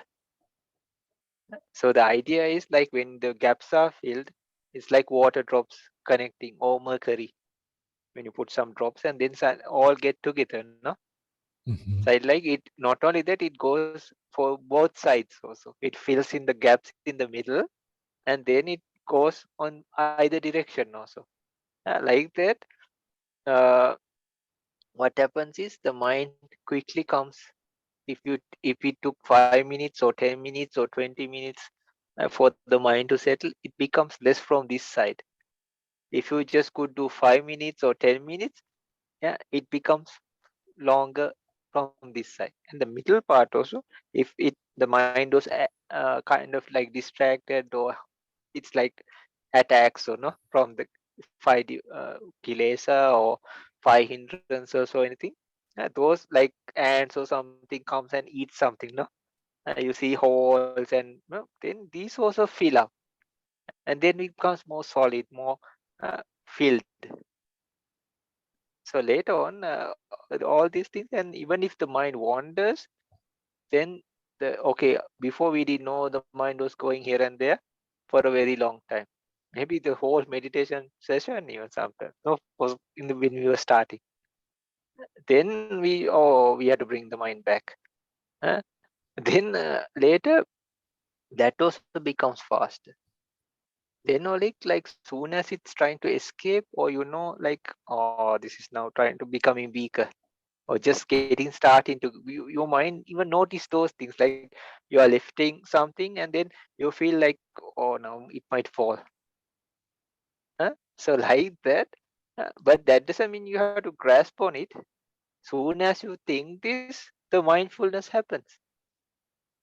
It's not like you're pushing some huge gear and old train or something, no, or a tram car or something. It's not like that, because soon as you think that, that thought process breaks and you are quickly brought back. But until you do that, this thought process happens. Then you're not with the meditation object, mhm, which mhm, is supposed to bring you all those things. mhm. Okay? Окей, окей.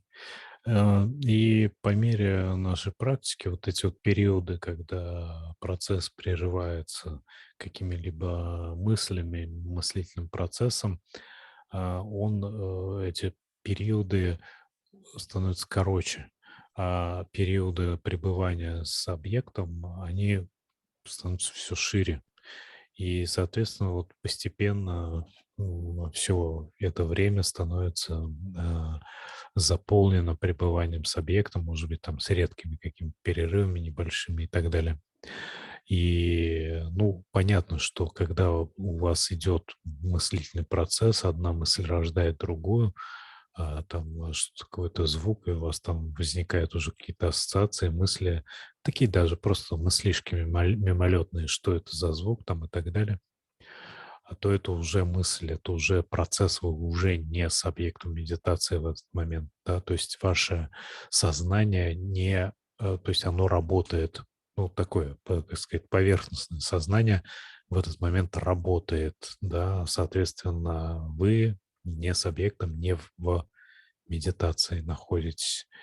Так что вот как раз в такие вот периоды, когда сознание работает и считаются периодами, когда медитационный процесс прерван.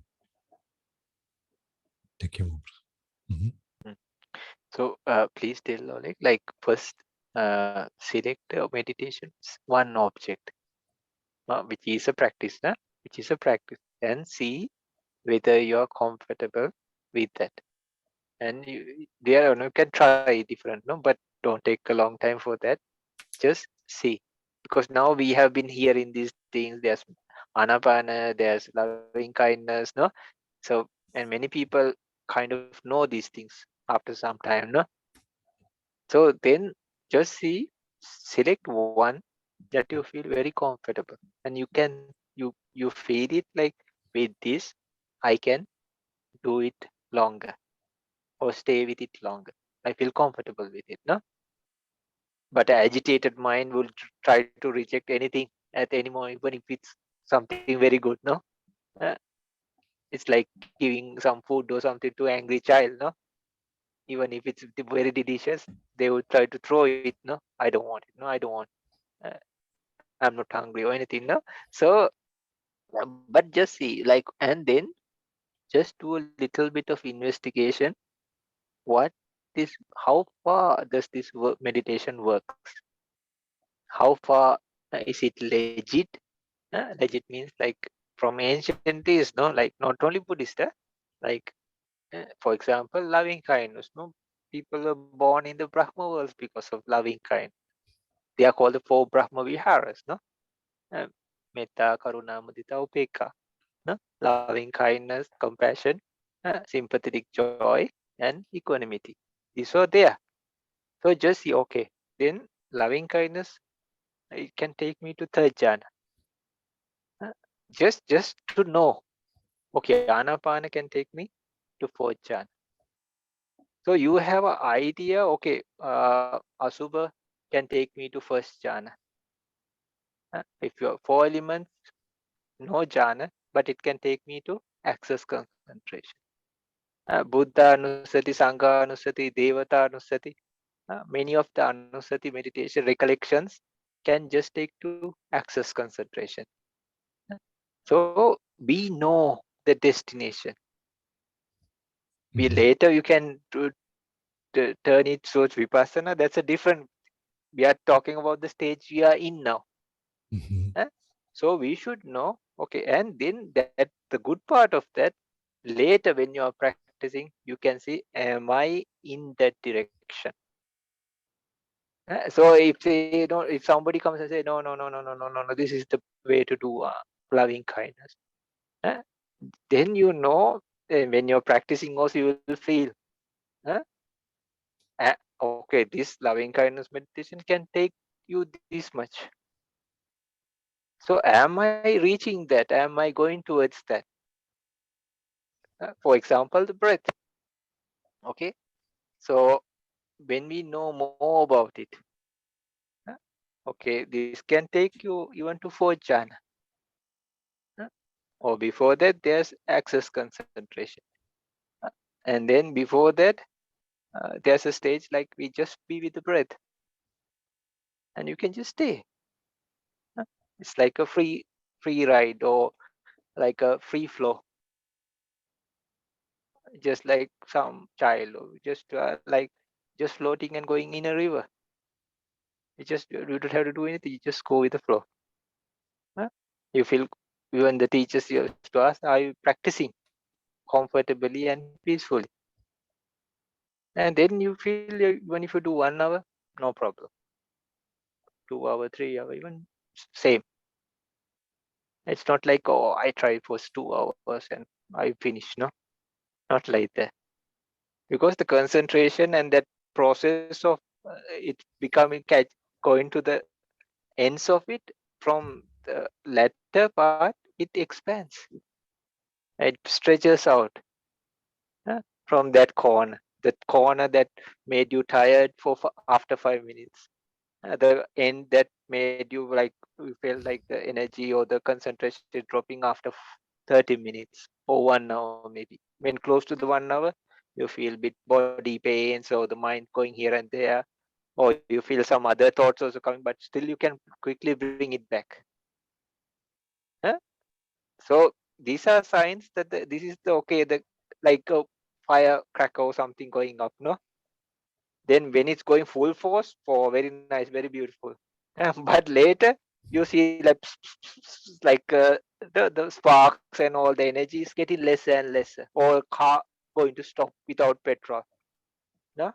First it's going like very powerfully, but when the fuel and all is less, there are like the car is jumping and trying to shake, and the sounds are bad. No?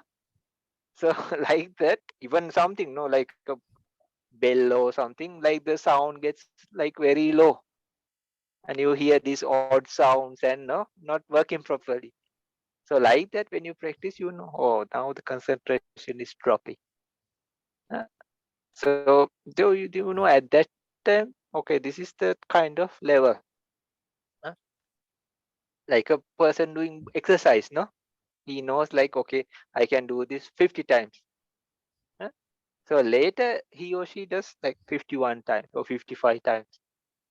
Okay, maybe first time bit tired, but later or next time 55 easy. Then they try, okay, maybe 60 times I do. But first, likewise, it slowly, even the concentration, it starts to expand.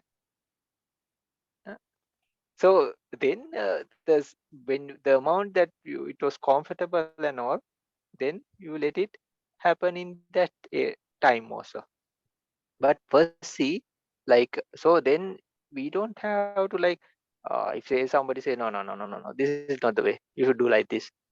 Uh, okay, you can try, no problem, no, anybody can, they have the full right to check and test, and uh, uh, but just see whether it's going in the proper direction. And especially people working towards enlightenment and all, see, because if we are just how to say, meddling around with these things, the jhana or concentration, this tradition, that tradition, this book, that book, it's like we are just playing with the leaves outside. We call it beating around the bush, right? uh, it's not a bush, but it's a big tree. But we are just picking, oh, is this yellow or is this green? Who said it's green? Oh, he said, no, no, no, no, no. That person said it's yellow, so it should be yellow. It's like that. People put it to arguments, and then they say this, that, this is, no, many ideology. But it's still just picking the leaves and the twigs. But we need the inner core, the inner wood, the strong wood. If somebody needs to make a chair or like a good bed or something, or something solid, eh, they have to go to the inner wood, no, the real hardwood of it. So likewise, so all these things, because this is just the second stage, even much before the second stage. Uh, of so people are usually fighting around Sila Visuddhi. Usually, no? And they are just fighting or arguing or quarreling or judging or anything about the second stage. Uh, and then they idealize and how to say, yeah, they do imaginary things about the third stage, about Ditti Visuddhi. Oh, the Rupas are like this, even the scientists or anything, no? But these are things to experience. Then many of these doubts, problems just disappear. When you experience, then you don't have to listen to anybody. Like, but this is happening. But we should uh, see, like, but definitely we have this, for the example, the 3 baskets. Actually, this is what we have left in a way. Uh, the Abhidhamma Sutta, whatever, how famous they are or anything, even if the whole world is saying no, because this will happen in the future. Even some very famous who are on the television and in Sri Lanka also, some say no, like, uh, only the suttas are there. Some people, but this is only, if we were so bright and wise, we should have gone to the Buddha and we could have been enlightened at that time, right? Or even these people for that matter, who is telling. Huh? But maybe, usually they are still around, right? Huh? So if they were so wise, no, these people could have gone to the Buddha and got a meditation object, no? So we are now in a very desperate state, and we are like really like to hold on to whatever. And these people come and say, no. It's like a person is sinking, and they are holding on to a piece of wood, and somebody is coming and checking the quality of wood, right? This man is drowning, no? Uh, and he said, no, you let it go. This is not what you have to hold on to, no? But this is a person who's going to drown, no? You should find the proper, maybe oak wood or something, redwood or something, and then you should cling on to that, no? Hold it and stop you from drowning. No? But these are the things after many years or thousands of years. And so, but later what happens is, when you are practicing and we go along, uh, so my belief is, if how famous or anybody, they are not the Buddha, right? They are not the Buddha. Huh? Even Arahanta cannot be sim, uh, how to say, put in a place of a Buddha. Even most venerable Sariputta, he didn't have the capacity of a Buddha. So even it is definitely, like if this person is a Arahanta, he would never go against the Buddha's word. He cannot. There's one instance. Oh, Who you're was this? frozen. Yeah. Hello. Yeah. Now I can. Okay. Yeah. So the Arahanta would never go against the precepts. Huh? He would never say like, okay, these things can be changed from time to time, and he would never go against his Abhidhamma or Sutta or any of these kind of things. Because he, even in the first Dhamma Council, they didn't change anything. These were all Arahantas, 500 of them, no? Uh, So they said, no. Even if the Buddha had said later, you change if you want. But they decided like, no, we are not the Buddha. So if somebody says something different today, please be very careful. Because still we have the script, but these will also disappear, especially because of these people. We are like desperately trying to save from suffering, right? Uh, we are not trying to be famous, or we are not trying to be like, oh, I need so many disciples. Nothing, no? We are just trying to. This is what the Buddha wanted. He never wanted thousands and thousands of disciples, no? He didn't say my ideology is like this, no? He just told the reality. Even if there was one person or maybe hundreds of people. So at some point, so then actually, but whatever, however famous or whatever they say, it's not to make conflict or anything, but we can see, later, and when we are keeping on practice, because everything has some similarities. They can have different ideas from different angles, but at some point there should be some, for example, the 7 stages of purification. Forget about Visuddhimagga. Absolutely. Buddha had spoke about 7 stages of purification, no?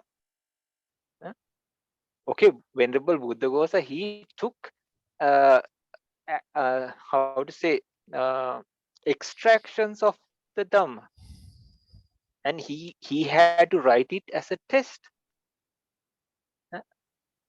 But he took extractions of the Buddha, and at that time in Sri Lanka also there were Arahantas.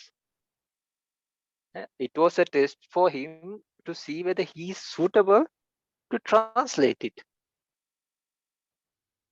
So if we like just catch it now and say, okay, this is not this, this is not that, but in Sri Lanka, many of the past things were totally destroyed after invasion.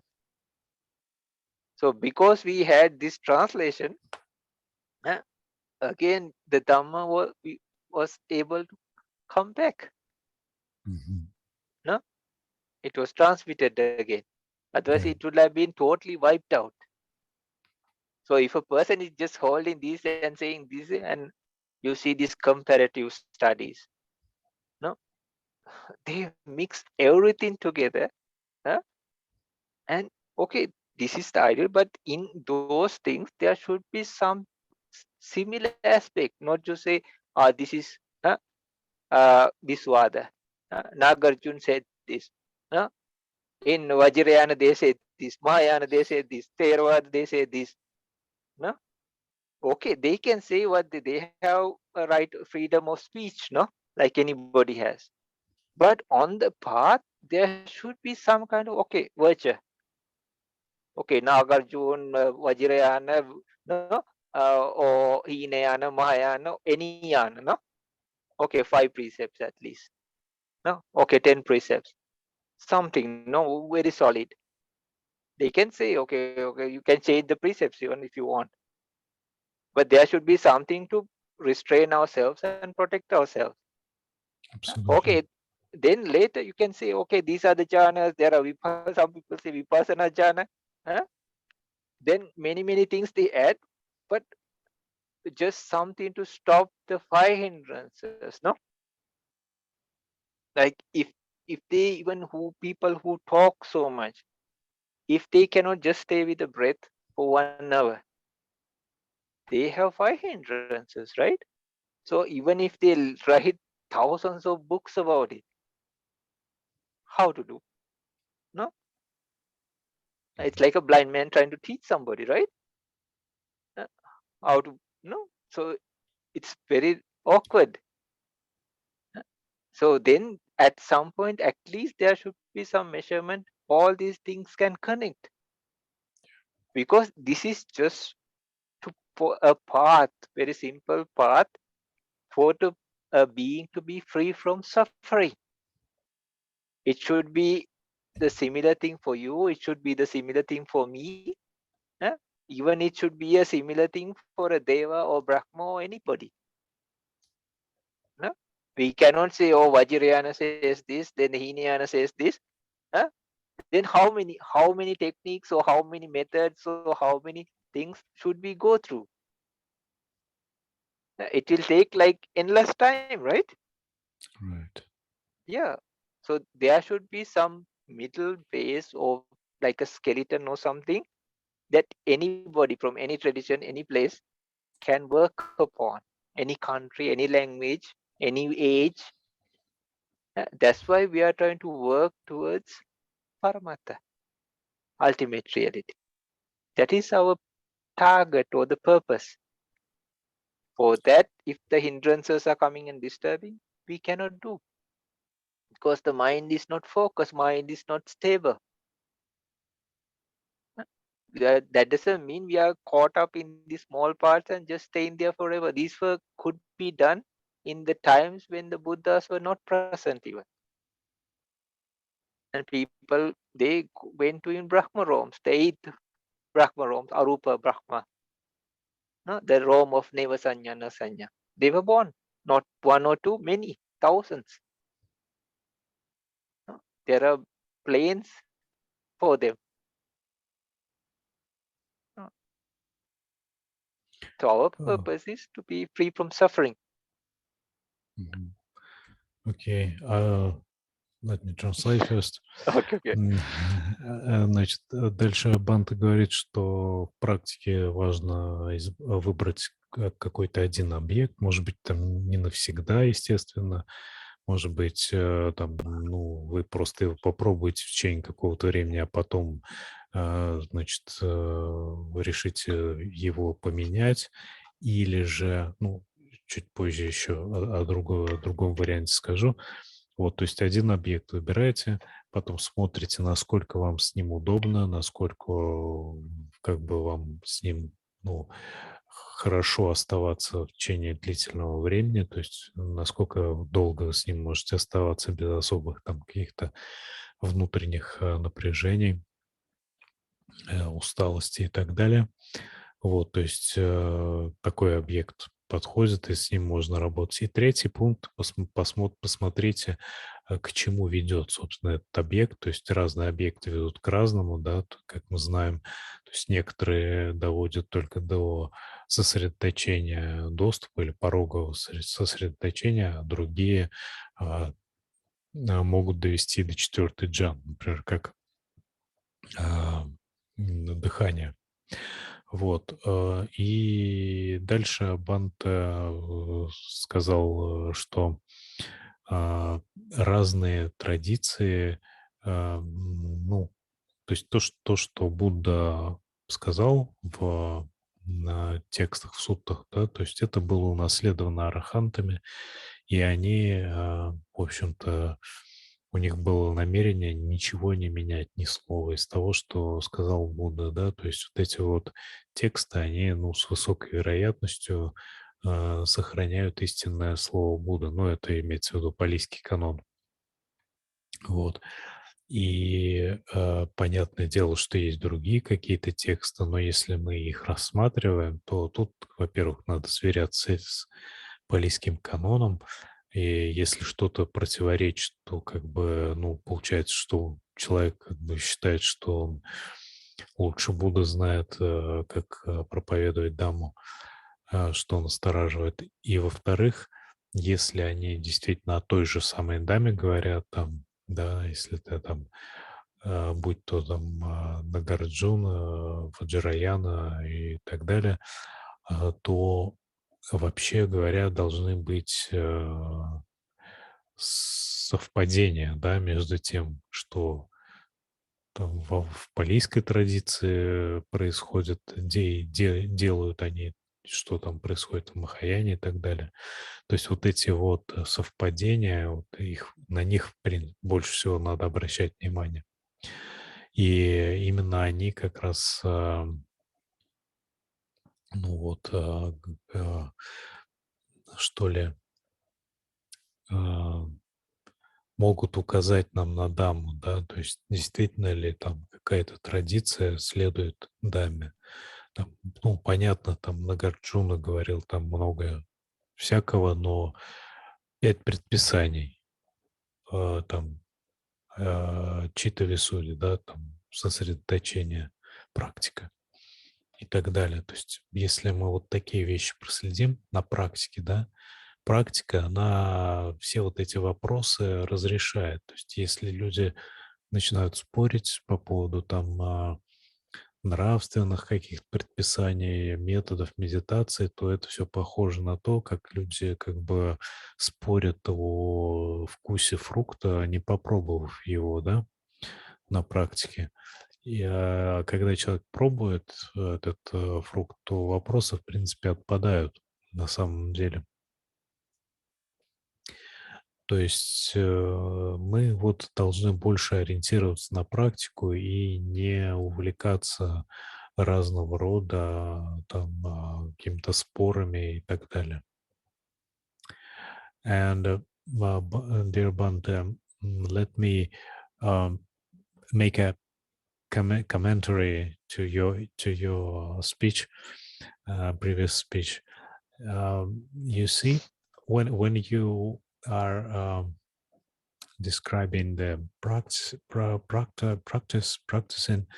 I see that there is no actually discrepancies with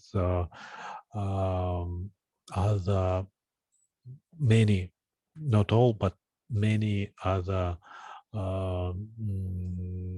teachers are talking about practice, actually, about the instructions, actually, the instructions itself, that, at least about the Chitta Visuddhi and Sila Visuddhi, naturally.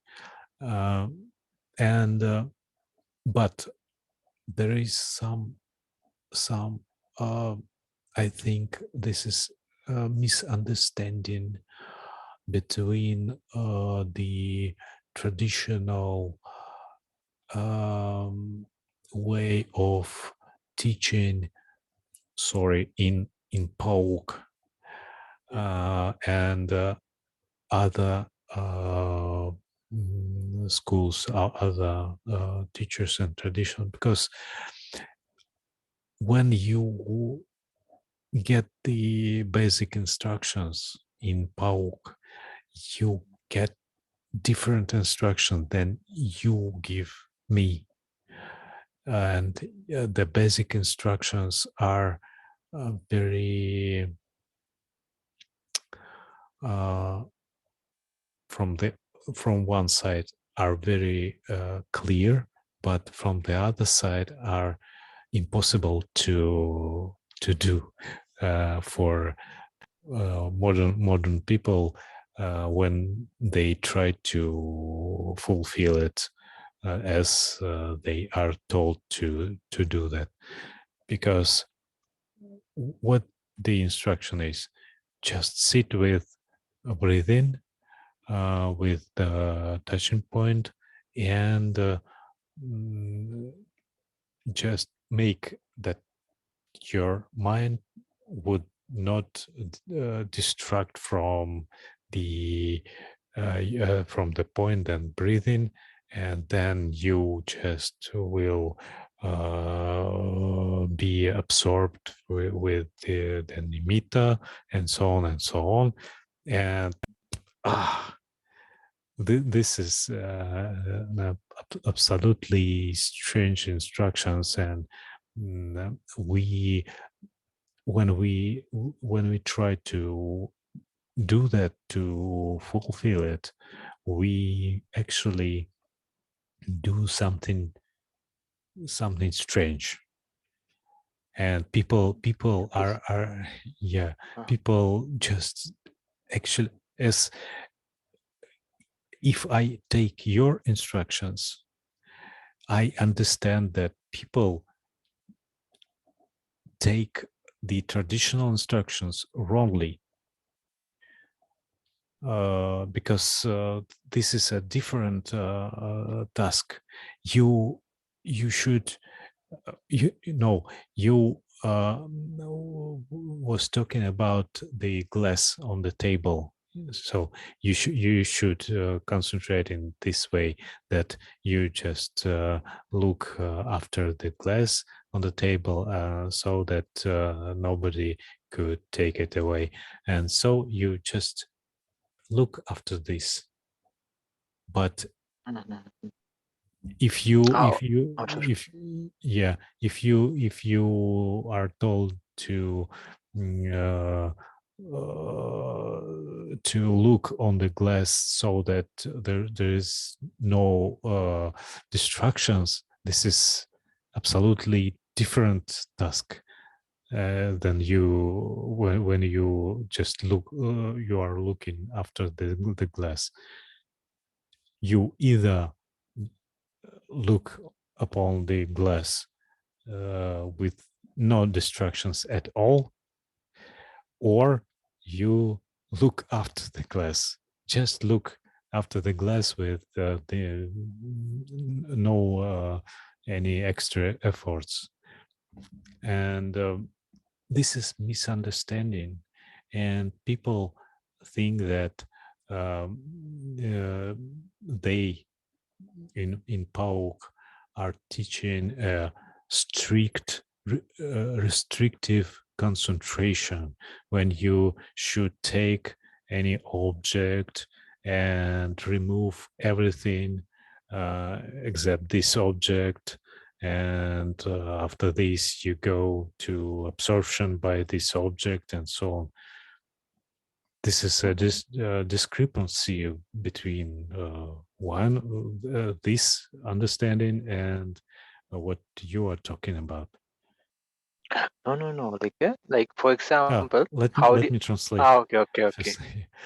Я сейчас просто описываю Бханте вот эту ситуацию, когда, вообще говоря, у людей, судя по всему, складывается какое-то превратное, у меня, по крайней мере, точно, и у многих людей, с которыми я общался, превратное впечатление о том, или, может быть, непревратно, сейчас Бханте скажет, о том, как преподают сосредоточение в Па Аук, потому что обычно-то это понимается так, что ты берешь вот и, значит, тебе такое задание дают. Ты должен взять и сосредотачиваться на объекте без всяких отвлечений, да.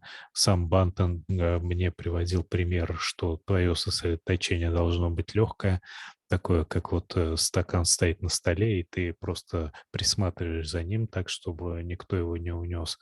Но если ты получаешь инструкцию с самого начала вообще не отвлекаться, то получается, что ты должен вообще смотреть на стакан и как бы больше ничего не видеть вокруг.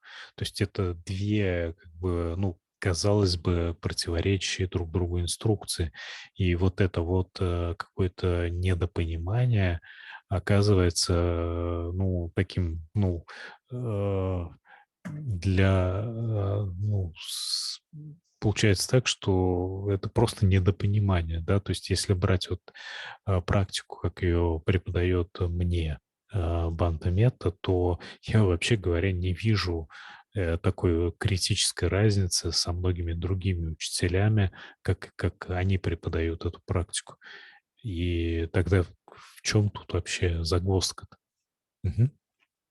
So number one, please understand, anybody, even Pa Auк Sаядо doesn't say it's his method. Мгм. He always says this is Buddha's method. Мгм. And his name is not Pa Auк, though they call him Pa Auk Sаядо, his name is U Achinna. Мгм. So it never says like U Achinna's method, no? And he is not even in the main Pa Auk monastery, which is in Molamina. That village is called Pa Auk.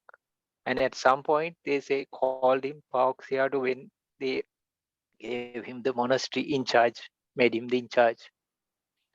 So later on, but still he was with his life, no?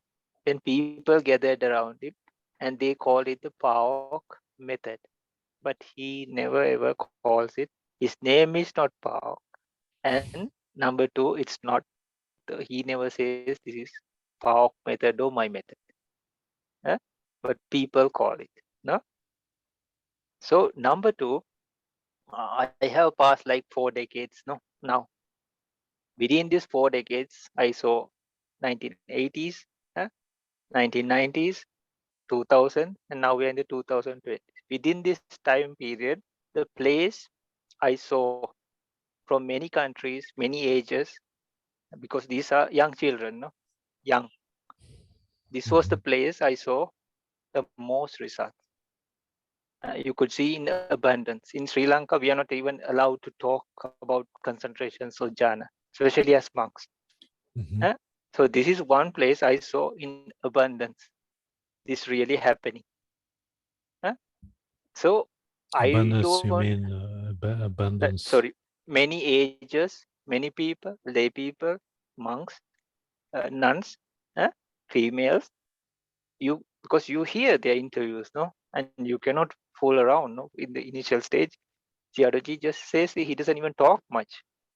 He says just sometimes he just points here, no? And it says, okay, you go. They don't even answer the question. Sometimes some people get upset also with that. But these are modern times people from not only Asian, no, for these are people from not from our generation, not from the 90s generation, no? So when you say the modern people cannot do, because it is like telling your mother, telling you how to eat, no? How to go to the toilet, how to drink. So she just says, okay, you eat now, you drink now. Eh? But we have to learn how to go to the commode or potty training, they call. And then it's not the same way. Sometimes the child has to wear diapers. eh? Then you have to slowly train the child. Maybe use a small temporary one, no? So each child has to go through a process for even to go to the toilet. Uh, So if you say in modern times these guys cannot go to the toilet, that's absurd, right? Because they were trained. Maybe they have fancy toilets, right? But they need to go to the toilet, right? Just like eating. So mother or father or any place, like say you eat. But first we don't know where to. Okay, we know we must eat, but we don't know whether we have to put it in our nose or mouth or what to eat. Even children eat soil, no? Even nowadays, a little kid doesn't know, right?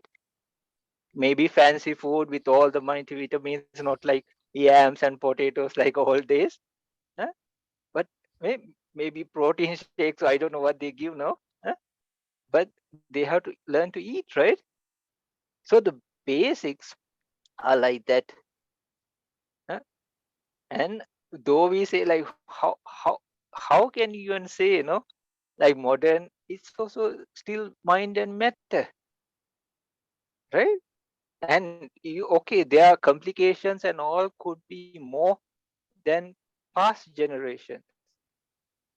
So if they take something and if they feel that it is not, but it's like just asking a person eat, no, or drink water, no? Or go to the toilet, no? Simple as that. So any country, any child or anything, they just ask you to be with the breath. But within that process, it's like asking you to ride a bicycle. So first you are scared of your life, no? You just hold on, uh, because you are afraid you will fall, right?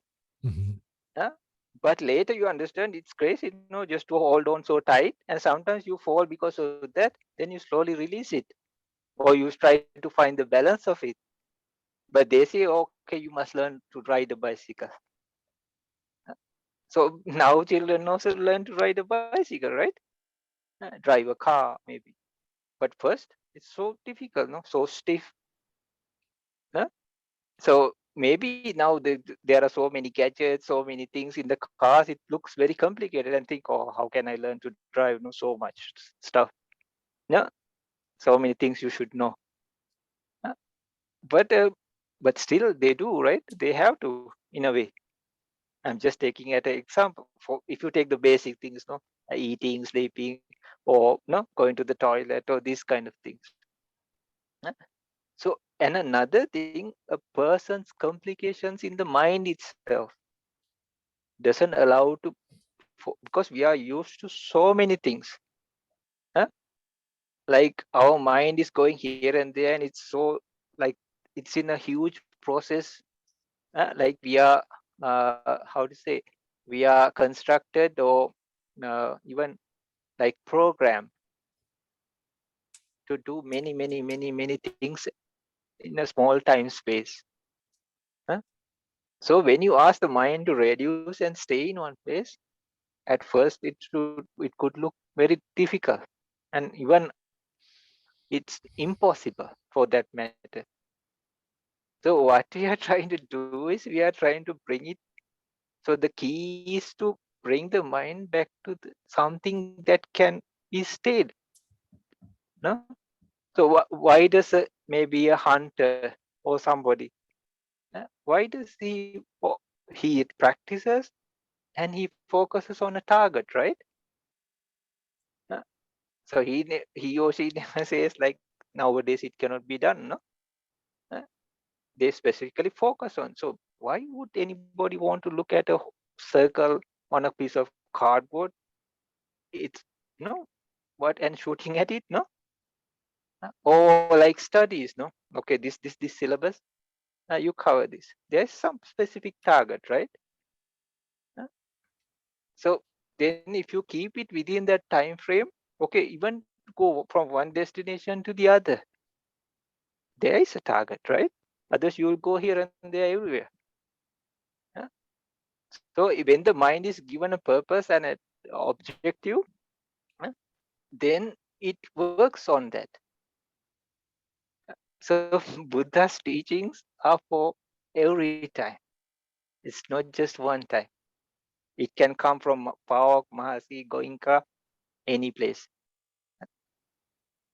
But the thing is, how can we even say this? Because Buddha's Dhamma is Akalika. There's no time limitation for that. Even in Sri Lanka, they say, now please tell a thing that is suitable for this time.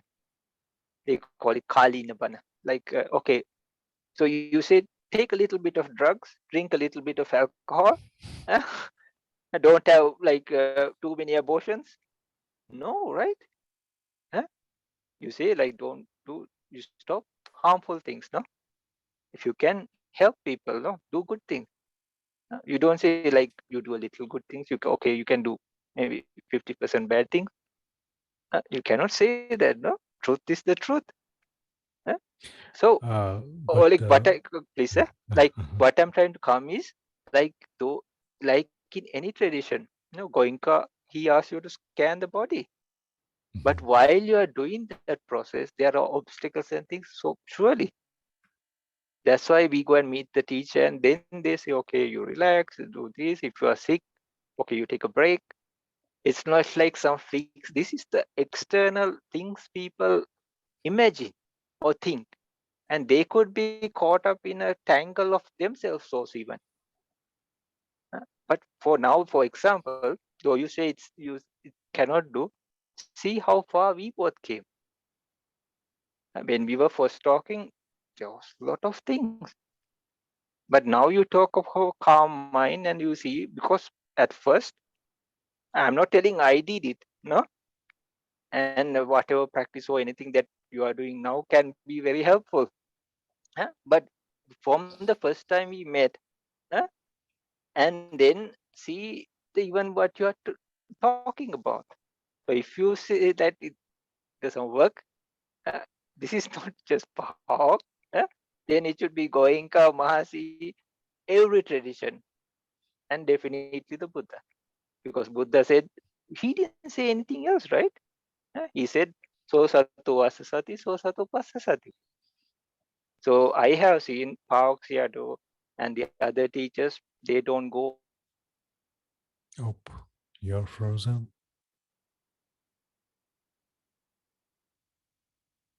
I can't hear you.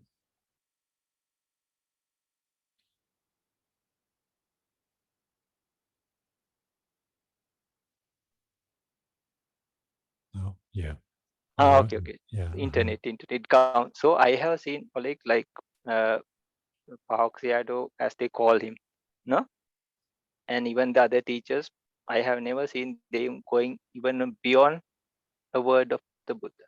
So that's why I have seen other places. So even for other places, Mahasi, they say keep on practicing.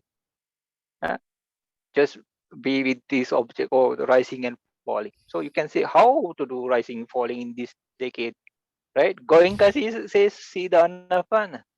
So this Goenka tradition very popular, 10 days, very short, very nice. No? So then he also says, no, be with scan the body. Then how to do we have so much work? No? So any other teacher for that matter. But the person is the person, no? Oh, the mind and the matter.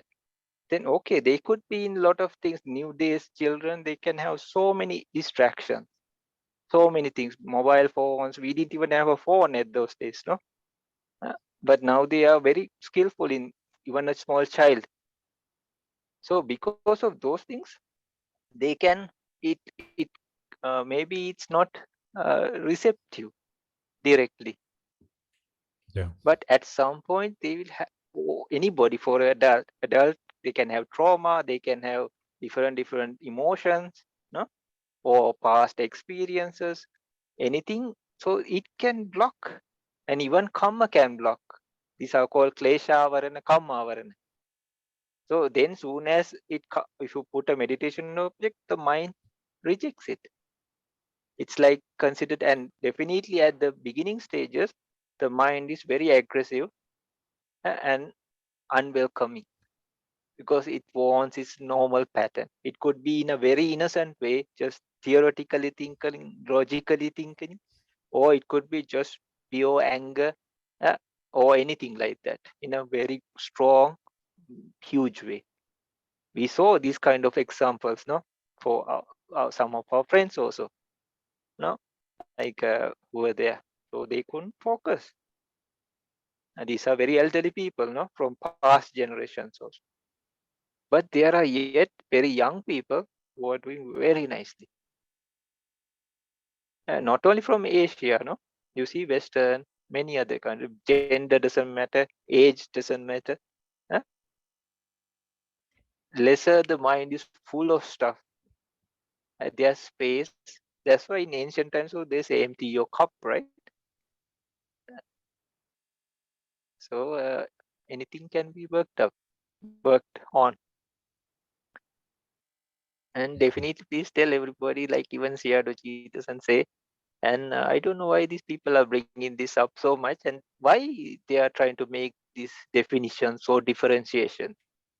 I don't know. Even this community who call, they are making these definitions so differentiations, and they try to separate this and that, which makes it very messy and very difficult to work or actually learn and experience. We are the ones. Even the Buddha said, no, it's not the outward things that destroy the sasana. It's the people in the robes and the white cloaks who destroy the sasana, he said. Not external, not invasions, not like racism or religious warfare, or nothing can destroy it. But it's the people inside. They can really destroy it.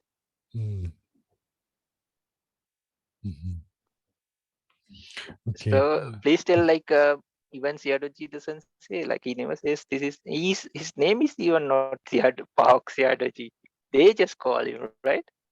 And he always says this is the way of the Buddha. He also wanted it for himself.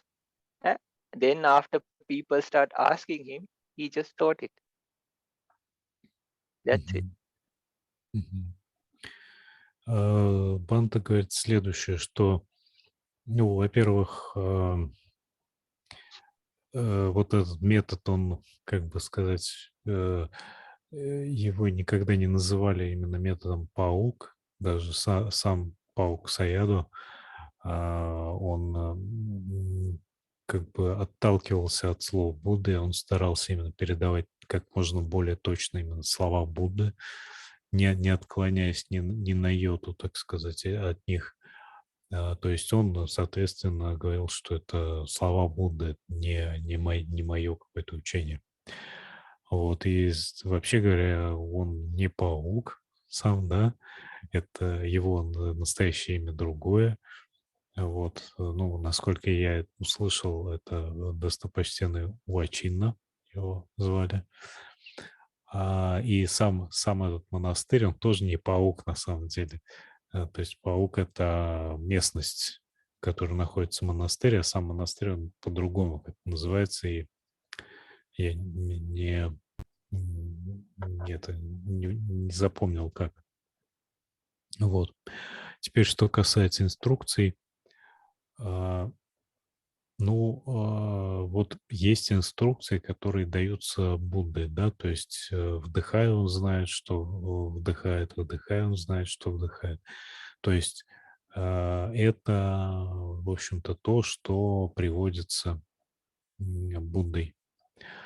Причем, допустим, точка под носом или там на верхней губе, она тоже на самом деле оговаривается еще в палийском каноне, то есть в Патисамбхидамагге. Поэтому все это как бы то, что просто передается, как оно есть. И понятное дело, что люди, которые сейчас как бы приходят современные люди, да, это вот как раз последние там десятилетия, они начали приходить в тот монастырь. Они, естественно, понимают эти инструкции вообще как-то там непонятно каким образом, да. То же самое происходит, скажем, и с школой Махаси Саядо. То есть там тоже, в общем-то, на самом деле инструкции, они четко по сути, по сутам и по текстам. И люди, которые приходят, они тоже понимают как-то это по-своему, делают неправильно, соответственно, и потом говорят, что все, вот это не работает, и, в общем, это какая-то ерунда. Вот, а на самом деле это просто вопрос не самих инструкций, а вопрос того, как человек понимает их из своего вот этого ума. То есть вопрос здесь просто в том, что надо четко осознавать, что это инструкции, которые давал Будда, и надо поэтому, если они не работают, ну, первая версия, которая у вас должна быть, значит, я что-то не понимаю. И, значит, надо попытаться понять, что же именно вы поняли неправильно, да? Но со своей стороны я могу это засвидетельствовать. Это абсолютно так. То есть все, что можно было понять не так, я понял не так. Да? То есть потом оказалось на практике, что на самом деле вот все надо было понимать именно вот как я не так давно говорил, да? Вот, и тогда вот эти все различия, кажущиеся между, скажем, там, школой Па Аук или там и другими какими-то школами, традициями, учителями, они оказываются, ну, кажущимися, если и те, и другие они следуют именно текстам, именно словам Будды. То есть на практике они оказываются весьма схожими, да, и опять же я это могу подтвердить со своей стороны. То есть если мы берем, скажем, Аналаю Бику, который там следует полностью, старается следовать буквам, так сказать, суд, то то, что я освоил здесь с Бханте Метта, это, по сути, очень похоже, очень просто похоже. Да, то есть, ну, я противоречий, по крайней мере, не вижу. По крайней мере, вот в части того, что я сейчас делаю, а я сейчас делаю чита висуни, да, то есть, по сути, очищение ума.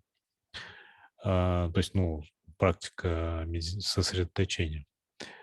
Так что резюме. Здесь скорее имеет место именно глобальное недопонимание инструкций. То есть вот я те три в чате варианта привел, и получается, что именно первый вариант на самом деле имеет место. То есть глобальное недопонимание инструкций. И это вот как бы вот движение, как бы сказать, такое движение, в котором люди говорят, что, мол, там что-то не то преподают и так далее.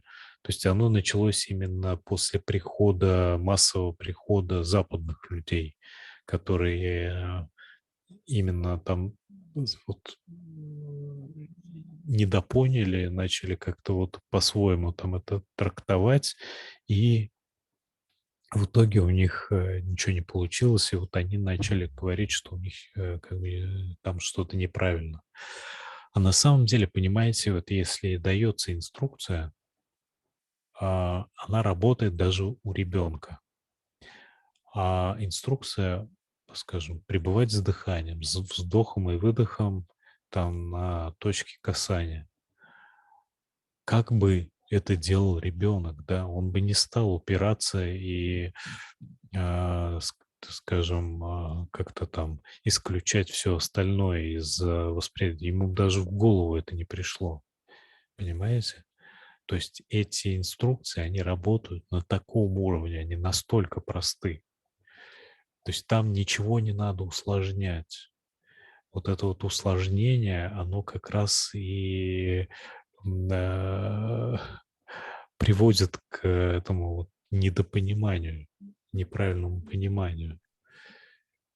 Таким образом, я со своей стороны опять же могу это засвидетельствовать. Вот сейчас я после этого разговора с Бантом, у меня как бы все вот эти мои непонятки, они развеялись, да, то есть теперь я понимаю, что да, все идет правильным путем, и это скорее было именно с моей стороны недопонимание.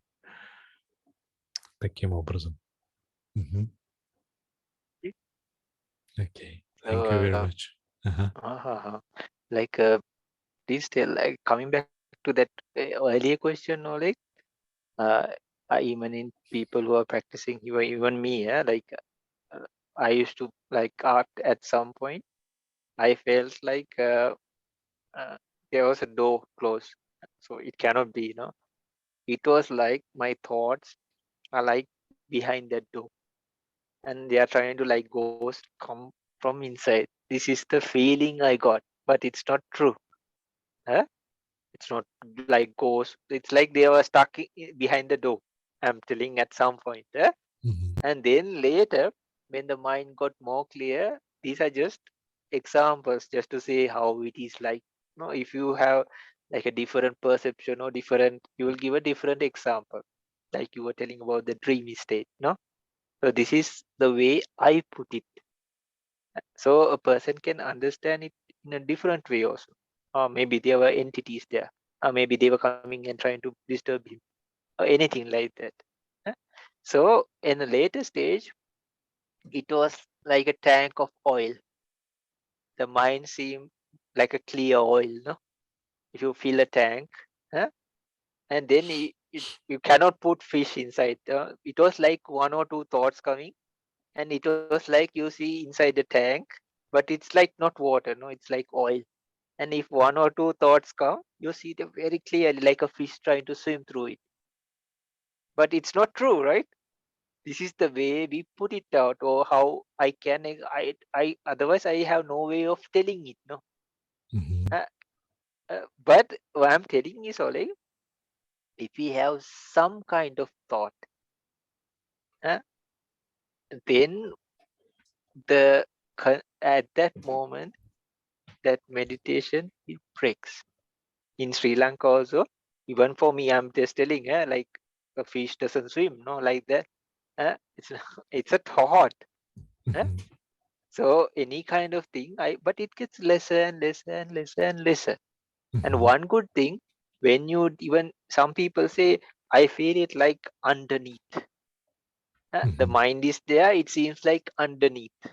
This Мгм. is their very explanation. I felt like it was outside the door because the door where I sitting, where my meditation place was right almost exactly very close. Huh?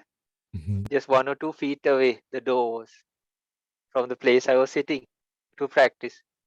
So I felt like, but that means that the mind was far, but still they were trying to come. No, that trying to come means, or like they actually came. Others I would not know. Eh? Others I would not know. Then it became less and less, and it was like one or two fish swimming inside a water tank, or even I felt the mind was more solid. It was not like water; it was like oil. But these are just but still one or two thoughts came, right? But later, what happens? You can stay even without a sinker, but still the mind occurs. The concentration mind or the objective mind of the meditation object, but other objects are not taken in the mind. So, but one good thing, like if the significance of this, for example, what you said, it's like a dream, no? So it's not very clear, not sharp. That means like some people say, you just feel, I don't know what they are, but it's like coming under the mind and going.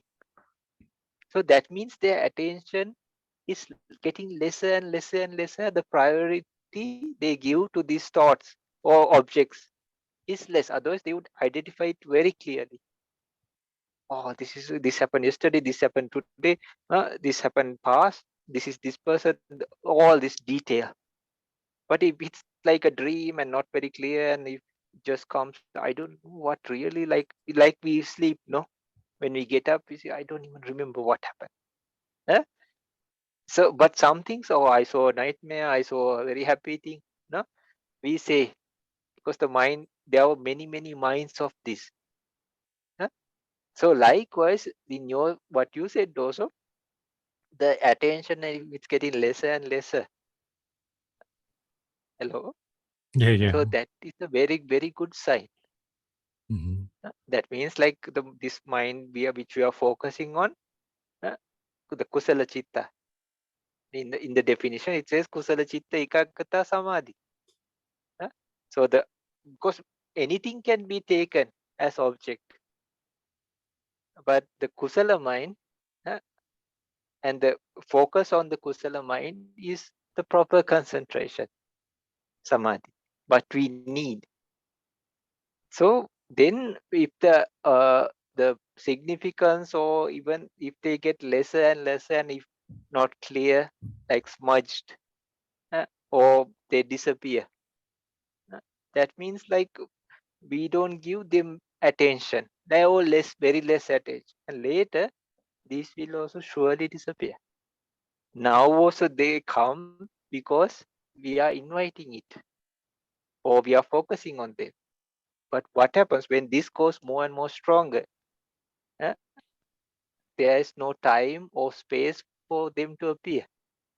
But that also happens actually because we are focusing on them, and they don't come by force. They cannot come by force.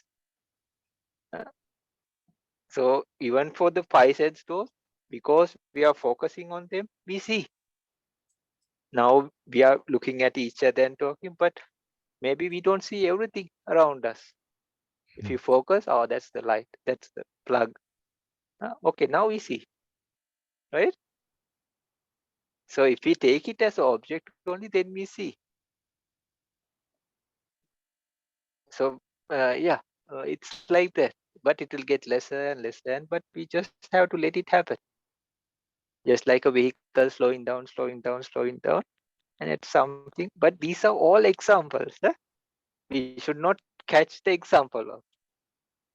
For example, like what you talked about the glass. So at different times, to make our mind and show the directions, these are example, but in another time, this is not, we cannot apply this.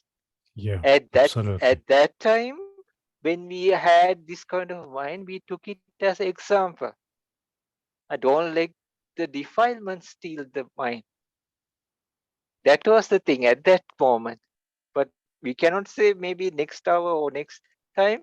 It was just at when we were discussing. Huh? But later, okay, there's sometimes, okay, just let the glass be, because there's nobody to steal it. That doesn't mean we just cling. These are all examples, or the way I can try to communicate with the example. We all know a glass, right? Yeah? And then if I say like Ravi Durua, what? No.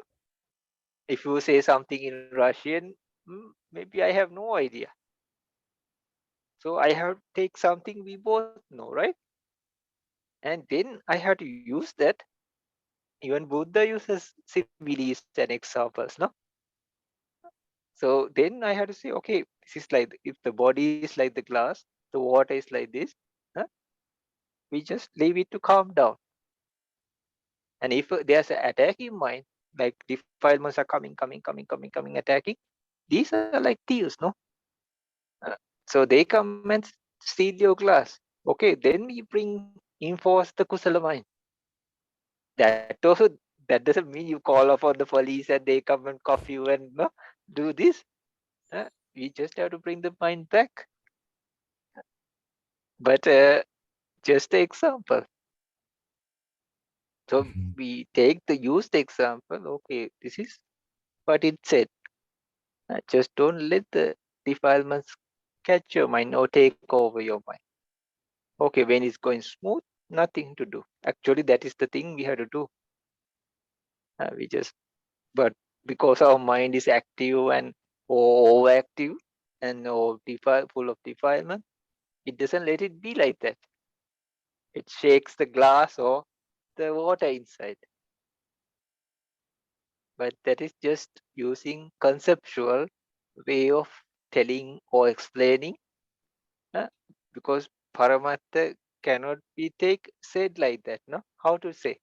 We have to take a conceptual example to explain it, like words. Now we use. We both know English language, so we are using it.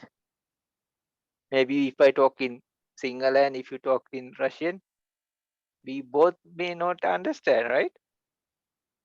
So we had to use something common. But yet there could be different differences in understanding. So that's why we had to clarify and discuss. That's why we went to the teacher. Sometimes he told it, we recorded it, but we had done something else. But luckily we had that opportunity. We could go and ask, like even many times within 2 days or 4 days, or go to the dining hall and talk. This was not only Pa Auk, there were some other places, there were good teachers and very helpful, and some places not. So it's a journey. Бханте говорит также, что, ну, как бы все объяснения, все образы, что ли, которые мы используем, там тот же стакан или еще что-то, все это как бы тоже имеет свои ограничения. То есть надо понимать, что, во-первых, это образы, да, то есть любая аналогия, она действует только в определенных рамках. Во-вторых, в принципе, по ходу практики сама эта такая аналогия, инструкция, она тоже перестает работать. Ну, то есть на каком-то этапе, да, то есть понятное дело, что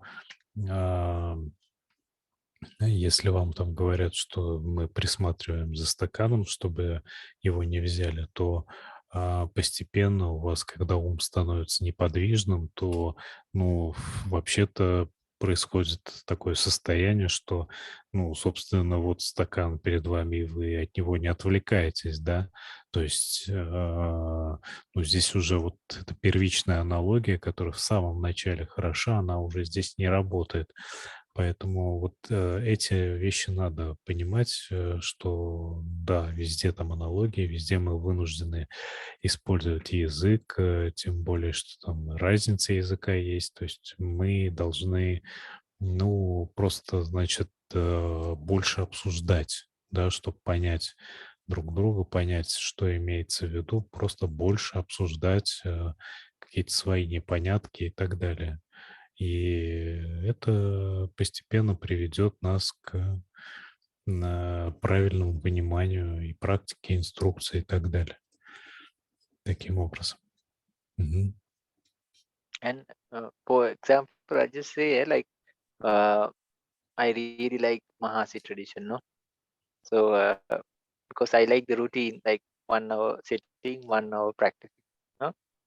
So then those days I didn't know what reporting was.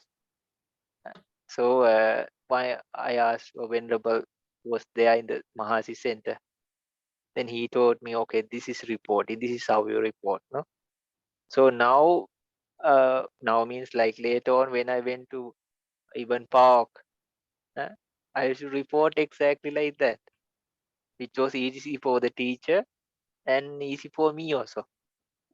Now I can even tell a person, okay, this is the way, you just collectively tell, because that person in Mahasi taught me. I really used to like the Goenka tradition. Uh, so, but one of their teachers came, who was in charge of a retreat.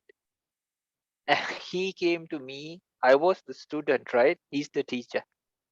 Uh, I won't say where or who or anything. He came and said, "Do you think this really works?" Wow, it's like telling a child, no, like what you are doing is useless and hopeless, right?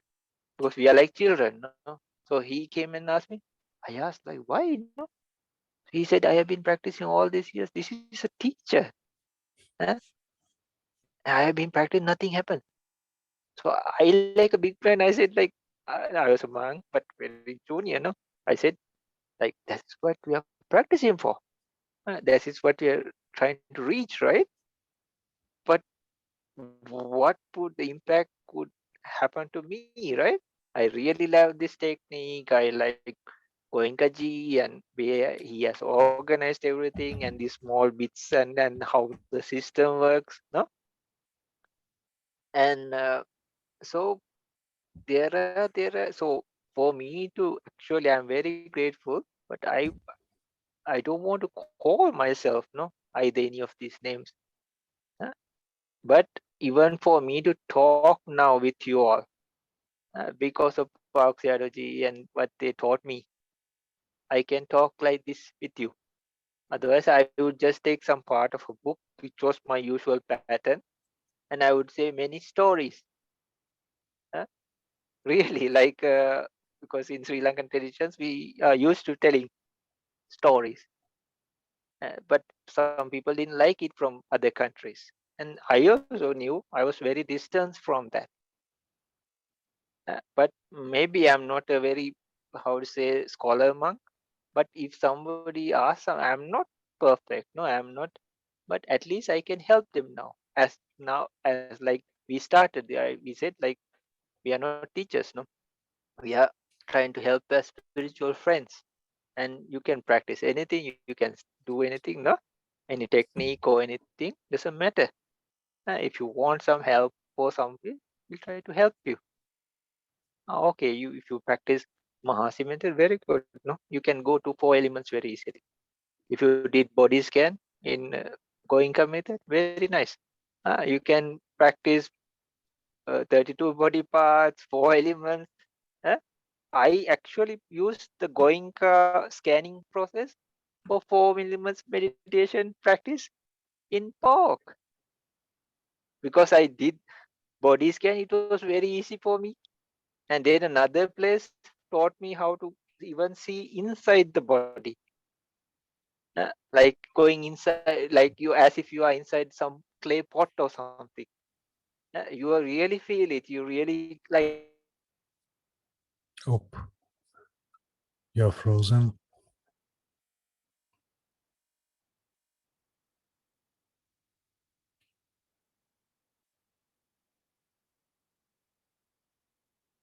I did not. I cannot ah hear. Yeah.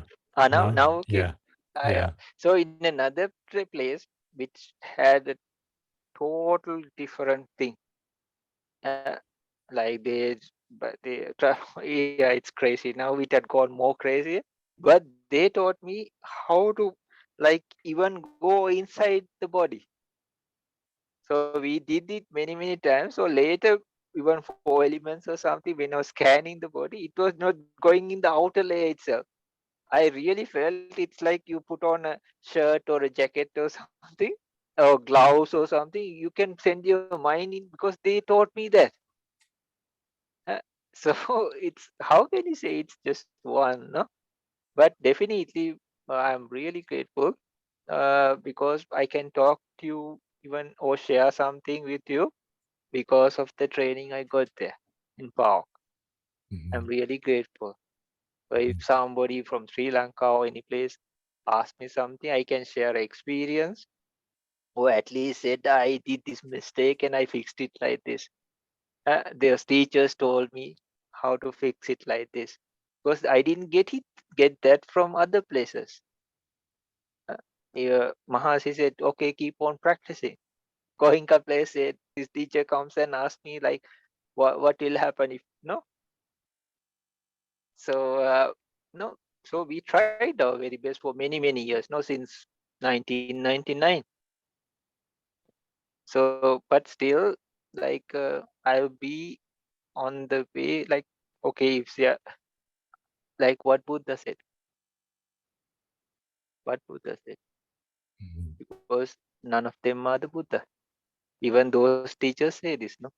So how many books or how many things, this is what they also try to do. And they also follow, and they ask us also to follow, because I saw like other places, some they say their ideology, or some people say as if they brought it up.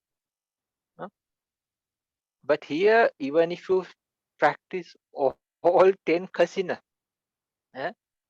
they ask you to do it again, because in the scriptures and all these things, it starts from earth kasina onwards. But when you practice Anapan and all, you go, how to say, the skeleton, the white kasina, which is in, no, they say earth, wind, water, fire, then Neela, blue, Pita, yellow, or Lohita, red, and then only finally white in the color section, and then the sky, uh, the light, yeah, Aloka, Akasa, yeah, the sky and the light. So 10. So because it's exactly said like that, they ask you to re-practice again. Even 4 elements meditation, okay, we go through some direction, but again, yet you have to do all the 28 again, according to exactly what the Buddha said. So this I really respect and really love it, because I also had a lot of doubts. No, I didn't know many of these techniques. Biggest problem was I didn't know where I was, how far I came, and how far I should go. So, and I was really searching, because at some point somebody said I am enlightened, but no, enlightened in the stage I would never get angry again. But loads of anger came. uh, Come on, no. So that time most of you were practicing really hard, like really striving and really working upon. So when you get this kind of thing and you don't know anything else, you really believe it. No, I also thought, I asked like a fool, can I just come one time? I was a lay person at that time. Come back once again, back to the world and help humanity. Yeah. So you really believe it, no? And all of them believe it there. And they just talk about Magapala. Are you in the first one? Oh, I am in the second one. They talk like that. Really? It's like some kind of you are having 1 pack of biscuit, I'm having 2 packs of biscuit. Like that they talk. Are you in the first one? Oh, I am two. Oh, I am in. Oh, she's in the 4. He's in the 4. Oh, like that they talk. So later you understand, oh, it's not true, it's fake. Or superficial, that's the word I was searching. So that's why like we then later, definitely in Kanka Vitarana Yusiddhi, you'll clearly understand exactly the doubts will disappear. Huh? And in Magga Visuddhya, nobody else even has to tell you. You exactly know, oh, this is the path. That is why it is Magga Jnana Darsana Visuddhi. Magga Amagga. The path, the proper path and the wrong. No? So even if you see a book, even if you listen to somebody saying, uh, it's not you feel you are right, uh, because later on the ego and everything has to disappear. No, if we have more ego than before, that is also a problem.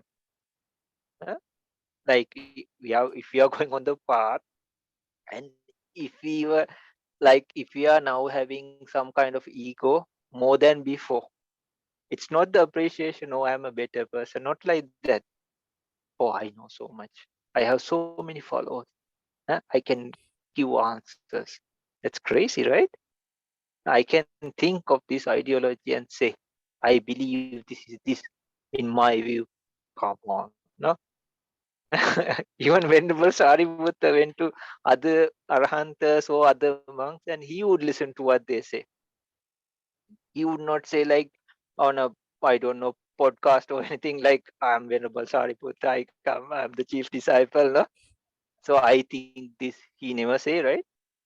Uh, So because all these defilements start disappearing. It's not like you become weak or anything, but what to show, what to say, uh, who to prove yourself to, what is the need, those all disappear. Yeah, if I don't know, no problem. You can judge me anything because this is what I am, right? If I don't know, or if this is some topic beyond, for example, uh, in Chula Vedala Sutta, right?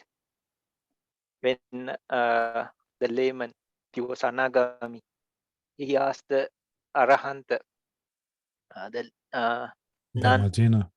Dhammadinna, no? And he had some questions. What is beyond vimukti? No? She said, oh, you went beyond your limitation. Because he was Anagami, right?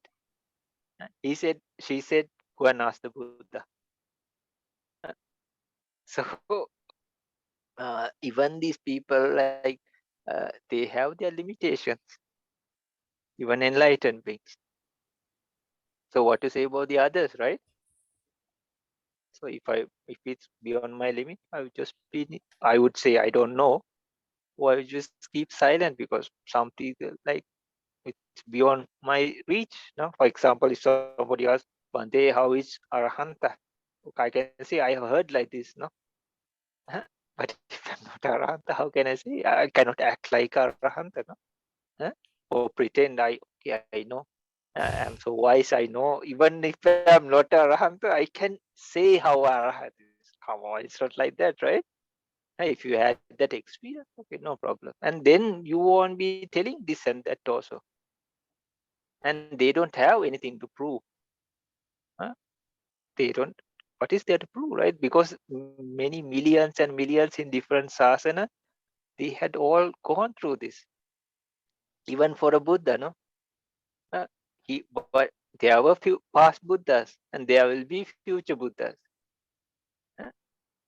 So it's not the thing that he has to prove himself for, no, like show off for that matter, or say something that is not. So likewise, our defilements and everything should reduce. That is also to see like how far we have come and if this really working. And is it going towards the path of enlightenment? Sorry. Okay.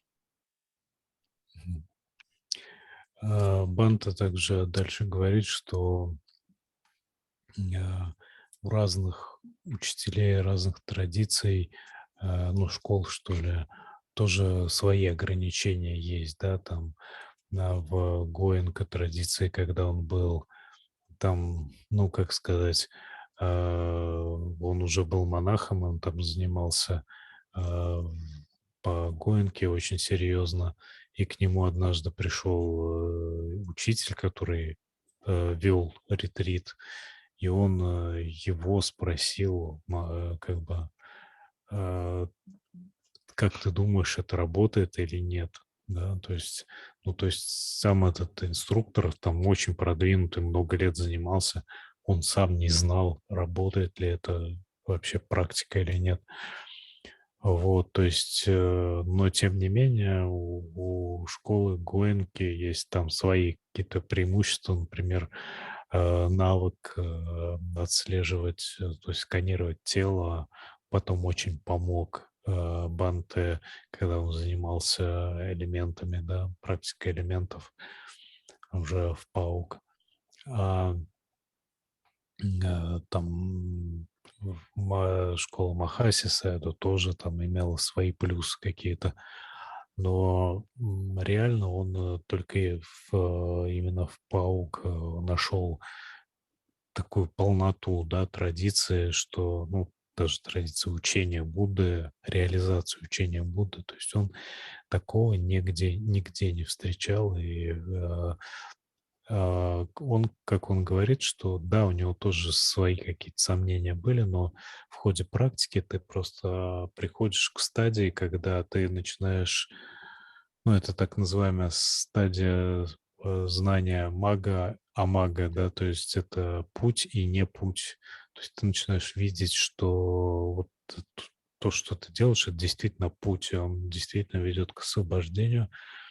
Вот, и ты начинаешь четко видеть, что не так там в других вариантах изложения учения и так далее. То есть это все происходит просто вот, ну, по ходу практики, без каких-то там специальных, а, ну, что ли, индоктринаций, да, то есть это просто результат практики.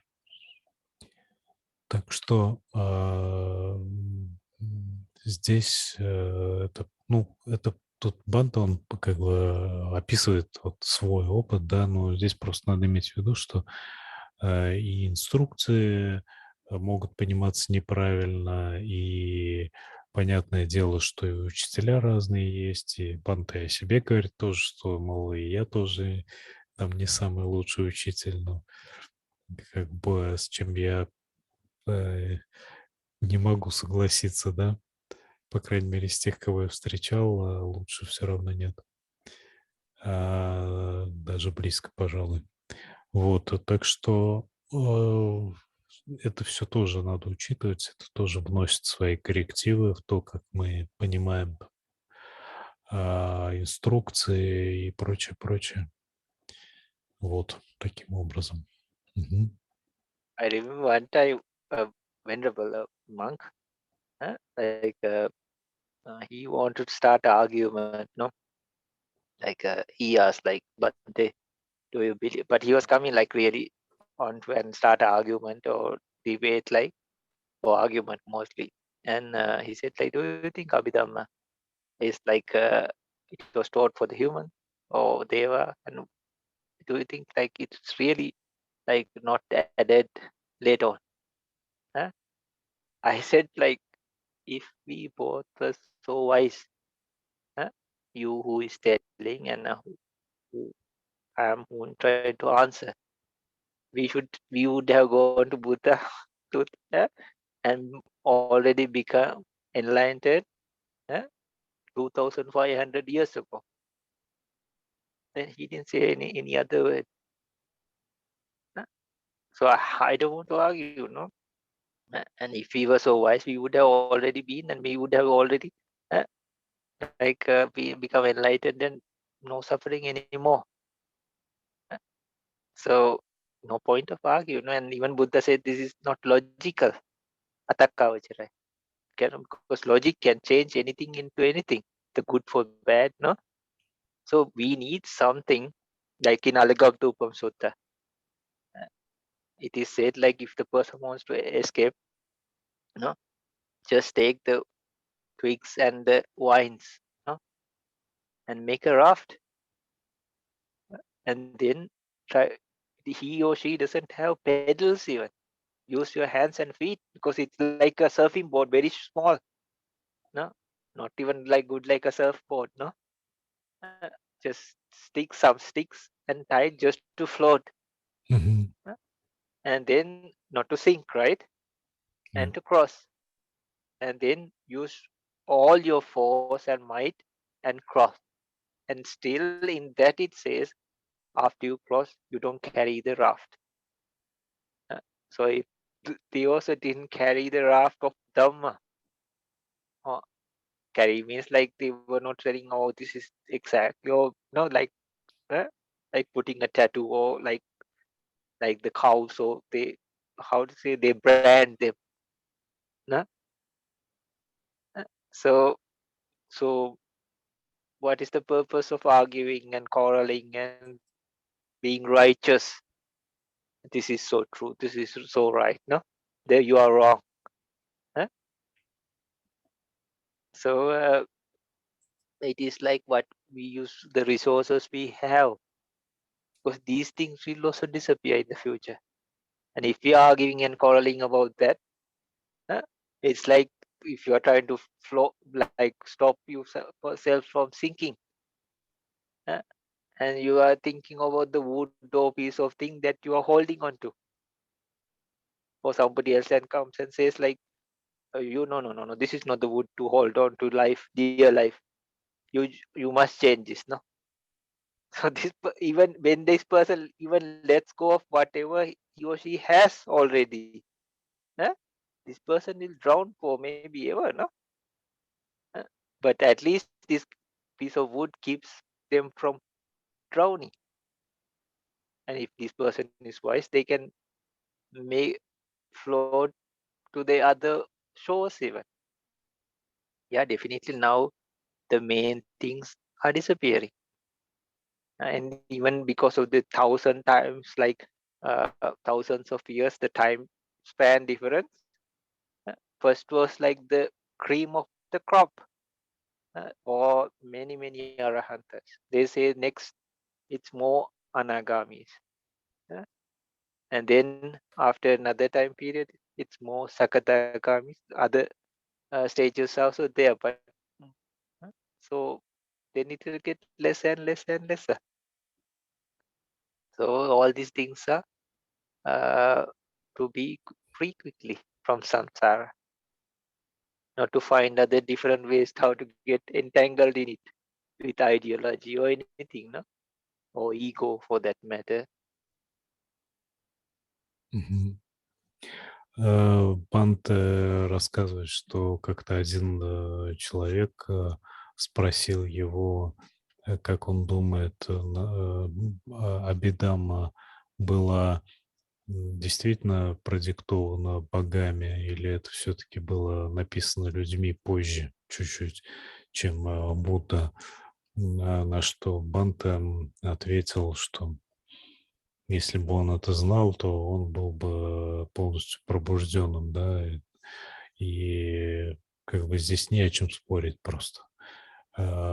И тот человек не мог ничего ответить. То есть в спорах нет смысла. Есть какие-то вещи, которые мы знаем, есть какие-то вещи, которые мы не знаем, есть вещи, которые работают, есть вещи, которые не работают, и все, собственно, да. То есть это вопрос практики, вопрос опыта и так далее. Остальное все это просто, ну, такие игры разума и, может быть, желание самоутвердиться или еще чего-то такого, но не более того. Так что нам надо просто практиковать, и остальное все постепенно прояснится. Практика сама расставит все на свои места. So please tell Oleg, even before Magga Jnana Darsana Visuddhi, even in the stages, like for example, Vitakka Vichara. So Vitakka is the opposite of sloth and torpor, Tina Mita. Vichara is the opposite of Vichikicha. So even in the Magga you have to do, no? And come to that. But even before that, even with a small breath maybe, or any other meditation object you take, when bringing it back to the meditation object is vitakka. But if you can stay 1 second, 1 minute, 2 minutes, 3 minutes with the meditation object, that is vichara. Vitakka, vichara both works, but you can see vichara prominently. Then what you know is, even if you can stay 2 moments with that, then you know this is possible to be done. That removes the vichikicha or doubt. So even before, way before Magga Jnana Darshana, you know this is possible. This one of the 5 hindrances is this right? Is this can I do it? Is it possible to do? This is vichikicha. But in those things which are opposite, which are the jhana factors. The first thing, oh, I cannot do. This is the sloth and torpor mind. And how to do? I don't have time. No, I feel tired. I feel lazy. I am full. I am sick. Many excuses. This is not the time. There's a suitable time period for this. No, this is morning time. This is daytime, night time. So this is also falls into the categories of sloth and torpor. But okay, you bring it back, then sloth and torpor goes, and you are doing it. So later, when you can do it one time, two time, and that is vichara. Then what happens is vichikicha, doubt disappears. So later, oh, I'm frustrated with this and all this, that disappears with vyapada, disappears with piti. The friction of the mind, friction with the meditation object. Then kukucha, like how to say, remorse, that disappears with sukha. Actually not anger. The remorse is a part of anger. Then later the total focus that brings the opposite of kamachanda. So you can see clearly when you I was thinking about these factors again. So many of our wandering mind is our desires, usually kamachanda. So when you bring to one focal point, even for a moment, then it removes those wandering thoughts. See how they connect and how they work. So even for a moment, when you because one-pointedness is the opposite of kamachanda, total opposite, which really can stop it, because we are trying to stop the 5 hindrances from attacking the mind, right? So vitaka works the opposite of tina mita, sloth and torpor. Vichara, doubt, vichikicha. Then piti or rapture for vyapada, the rejection of this meditation object or meditation or anything. And then it gives a lot of energy. It's like you really like the meditation object. So, and then sukha is the opposite of remorse, kukucha. And then what happens is, and sukha keeps you in the meditation also for a long time. Sukha, no, because uddhacha kukucha goes together. This one of the 5 hindrances, right? So uddhacha is wandering mind. When you are comfortable and peaceful, you don't want to go. You like to be there. No? Even even if your bell rings, you want to stay a little bit more. Like if the person is comfortable sleeping, no? Yeah, absolutely. You switch off the alarm and turn the other side or cover your head maybe 5 minutes more. No? So then uh, our mind is wandering because either they are our desires, or if you feel like aversion or something, it is because it's the opposite of our desire. So when you see there's another layer, and then right next to it, there's our desire. For me, I really witnessed it. I went there, many noise. I was very angry or frustrated. No? I came all the way and all these people, but I wanted it. I desired it to be very silent. I came all the way to Burma. I came all the way after all these teachers and everything, all these years. So I wanted it to be, my desire was, oh, it's a monastery, it's a famous place or what. No? And then it should be very silent. But it was not the case. So I felt very agitated, no, first. But later it didn't disturb me anymore. But just like they said, so they said, okay, look at the breath. But I had to fight with anger, right? Fight means, so find a way of resolving that problem. But actually being in the breath really helped me. So But that was the way, because then anger cannot arise. However much I do metta meditation and all, like it was temporary. Again, when the sound comes, so I needed a more solid solution. And the metta meditations and all, they practice later on in like deep stages, no? So they do all like the anapanas, the kasinas and all, and then go for Brahma Viharas. So, but you can practice in a way, or like a very simple way. But it was not effective. So being with it, it really helped me to clear. But I had to face anger. I had to face endurance. Uh, And at that one day, I just sat without even going to for the food. And then at that day, without all this, I heard all the noises there. There were broken trucks, there were tractors, everything just in front of the place where I was staying. Really. It is like they brought everything there and started doing it. Really happened. I didn't go to see, but and it took to the highest peak, uh, and then it started going down.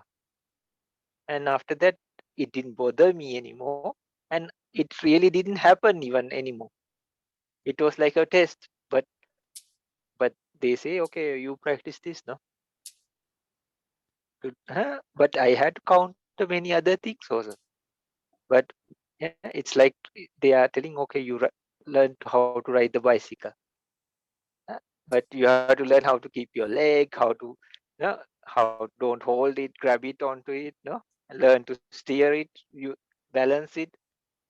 uh, what happens if you puncture a tire? Where to put the oil? It's not just you just say, okay, you be the learn to ride the bicycle, right? Uh, or you don't break the bicycle, no, you don't break the spokes. Many things to do, no. But all in all, okay, you learn to ride the bicycle. Just like they say, okay, but it is a effect of many causes, just like what we are doing now. If we talk about now, this technology, phones, molecules, even the whole universe, we can gather for this moment, not just one. So likewise, when they say just be with the breath, many other things are also fixed around it, and we have to counter and adapt and adjust and do some things also to come to there. But that doesn't mean it doesn't work. If a person can straightforwardly do that, no problem. They have some difficulties, they have to fix it. But because we are trying to do this, we try to fix those things also. Бханте также рассказывает, что, ну, говорит, что даже до того, как мы достигаем вот этой стадии мага-мага, то есть понимания там четко, что вот это вот путь — это не путь, таков путь, а не таков, мы проходим в ходе вот даже читтависудди на стадии как бы освобождения, да, вот помех. Сомнение — это одна из помех, да, то есть она тоже отпадает, когда мы, ну, там, в такой значительной степени, когда мы укрепляемся в противоположном факторе, а это вичара. То есть, когда мы практикуем, у нас сначала первое, что становится актуальным, это витака, постоянное возвращение к объекту. Потом, когда мы остаемся с объектом какое-то время, мы, значит, уже больше вичару реализуем, да. Вот витака у нас противостоит лени и сонливости, то есть она дает усердие такое, да, то есть мы учимся вот постоянно возвращаться к объекту. Вичара, когда мы уже остаемся с объектом какое-то время, она дает освобождение от сомнений, от блуждания ума, от спутанности. Далее у нас возникает радость. Радость от того, что мы вот пребываем с объектом. И радость нас избавляет от отторжения, от того, что вот опять как-то неохота и прочее, прочее. Вот это вот отторжение имеется в виду к практике. Сукха, э, удовольствие, оно избавляет нас от беспокойства ума, когда нам вот не хочется сидеть. Да, то есть когда у нас реализуется фактор сукхи, блаженства, то нам после окончания медитации даже не хочется вставать, а хочется еще посидеть. Вот. И, наконец, экагата, однонаправленность ума, она нам позволяет избавиться от камачанда, потому что, ну, то есть от чувственных желаний, то есть, потому что мы видим, что то, что отвлекает наш ум, это маленькие чувственные желания того и сего, и пятого, и десятого, а здесь ум становится неподвижным, неподверженным вот этим вот импульсам.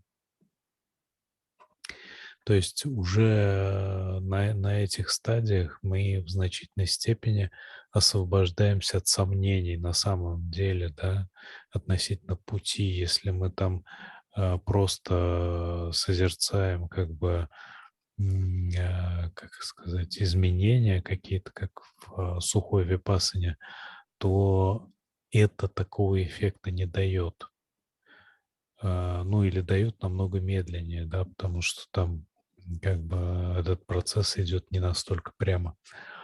Вот, а здесь мы можем это наблюдать очень четко. Так что м, мы намного более устойчиво становимся даже уже на такой вот, в принципе, начальной стадии практики, просто вот через правильное сосредоточение. Мгм. Okay. Мгм.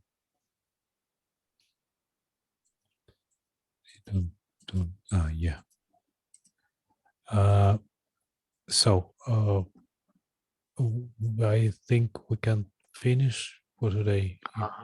No more questions or anything? We have a couple of questions, but I think,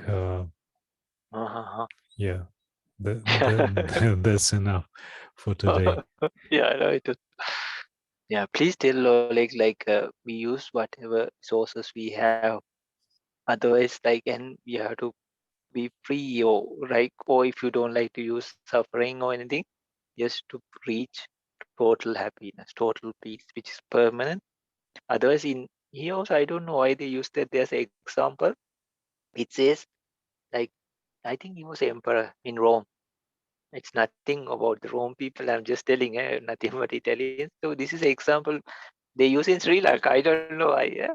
So they say it is like when Rome was on fire, Nero was just playing his harp. Maybe you all say know this and use it. I don't know. So, so when there's a fire, either you put it out, no, or you get away from that. If you're just playing the harp, you get burnt out, no. So I think it happened to him. Like I don't know from, I cannot remember from what invasion or anything. But I think he was like traumatized, or he couldn't believe this happened, or he was deluded in something, no? Like he didn't even expect, or anyhow. But in that, when whole Rome was on fire, he just kept playing his harp. So likewise, like when the fires of samsara or defilement, and you really feel it and see it, uh, the wise man or woman, for that matter, person, no wise person, uh, they either extinguish it or get far away as much as possible. Мгм, мгм.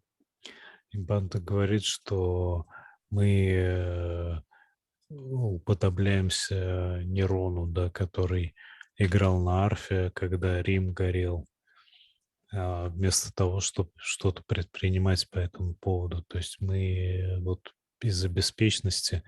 Ну, по сути, сансара — это один большой пожар, да. Все горит, все пылает, как Будда говорил. И мы вот ведем себя, по сути, подобно нейрону, когда занимаемся разной ерундой, там, смотрим сериальчики, да, вместо того, чтобы предпринимать усилия, чтобы спастись. So we can use a Buddha's example to finish it or wrap it up. Like Buddha said, if a man was shot by a poison arrow, if this person or man or person, if they are asking who shot this arrow, which caste, and then what wood is this arrow made, what kind of poison, or what kind of feathers are in this arrow. If they are just searching that, they will surely die, right? Or reach a pain almost close to death. So if they either pull it out or stick, and then to stop that, even use some grass in those days, like a cork, like a stopper, and go as fast as possible to a teacher. Doctor. So likewise, so he didn't wait for some surgical thing or something to happen, no? So likewise, we use whatever the resources we have now, not fight over it, judge it, and just a waste of time. Then later on, you will understand, like, okay, this is the proper thing.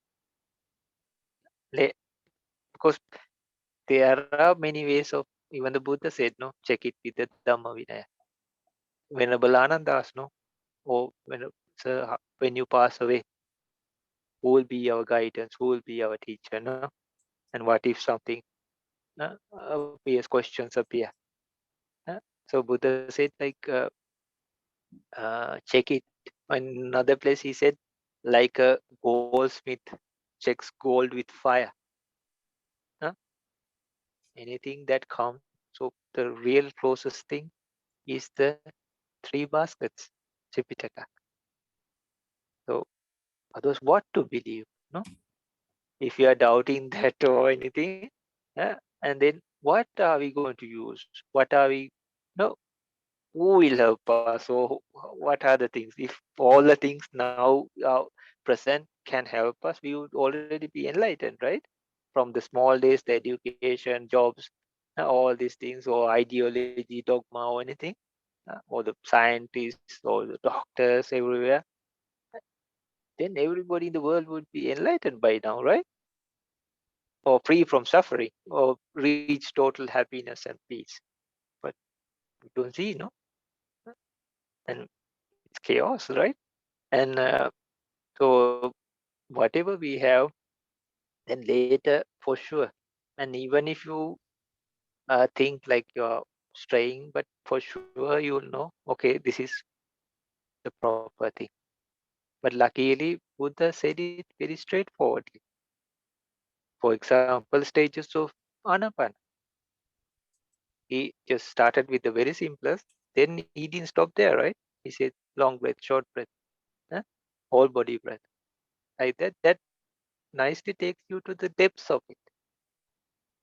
Then within that Anapanasati Sutta, for example, then that first 4, okay, with going along Kayanupasana.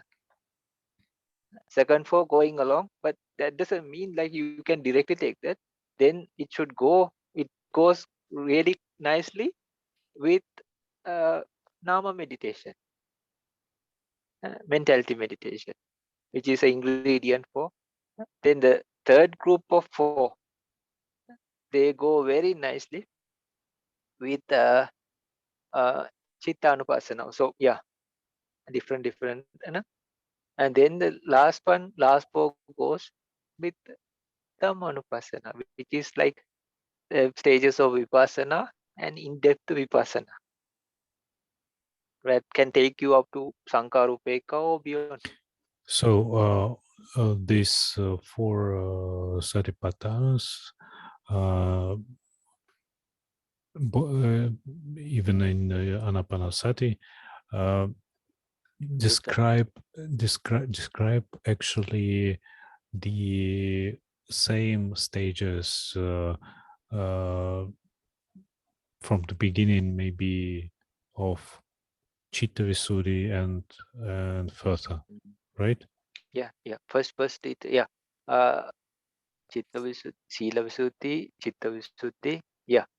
Because it starts with Kayanupassana. Mm-hmm.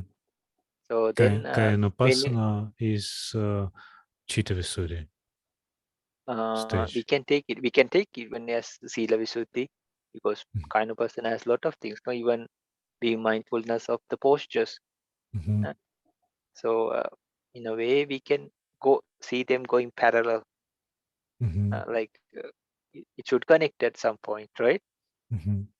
Then if you put, like, you can see in two categories, like Vedananupasana and Chittanupassana, which are covered mostly by uh, the meditation of mentality, even way before Vipassana. You see, even not only Chitta, you discern even the Chetasika, Mm-hmm. not only the Chittas. So you try to experience them, you start to really understand them, not just by theory. You try to really witness them, just like a person getting to know the jhanic factors in the initial stages of Anapana. Mm-hmm. So then with that experience and discernment and all this, not, you just don't do once or twice, no? You do it in many ways and many uh, times. Mm-hmm. Then you have a clear picture of this, and that also brings up a concentration. uh, and then with that, you go to dependent origin. So in these stages, they go very line up with the Satipatthanas, and not only that, like the stages of Vipassana, uh, they all, in at some stage, they connect beautifully, and you can see how it goes, no? And not Mm-hmm. only that, all these things, like Ananta Lakkana Sutta, uh, they they really, even they say this, and they uh, ask us to practice also like that. And they clearly say, okay, this is according to Anapanasati Sutta, this is according to Ananta Lakkana Sutta. So these are direct suttas, no? That so if we doubt this, you can doubt anything, right?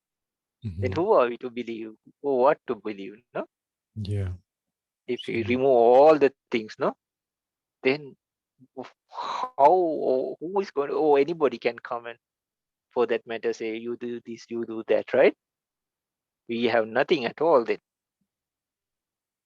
So so this, at least we can refer to, see, you can see, the good thing is you can see this in even the Vinaya, Abhidhamma, and the Suttas also.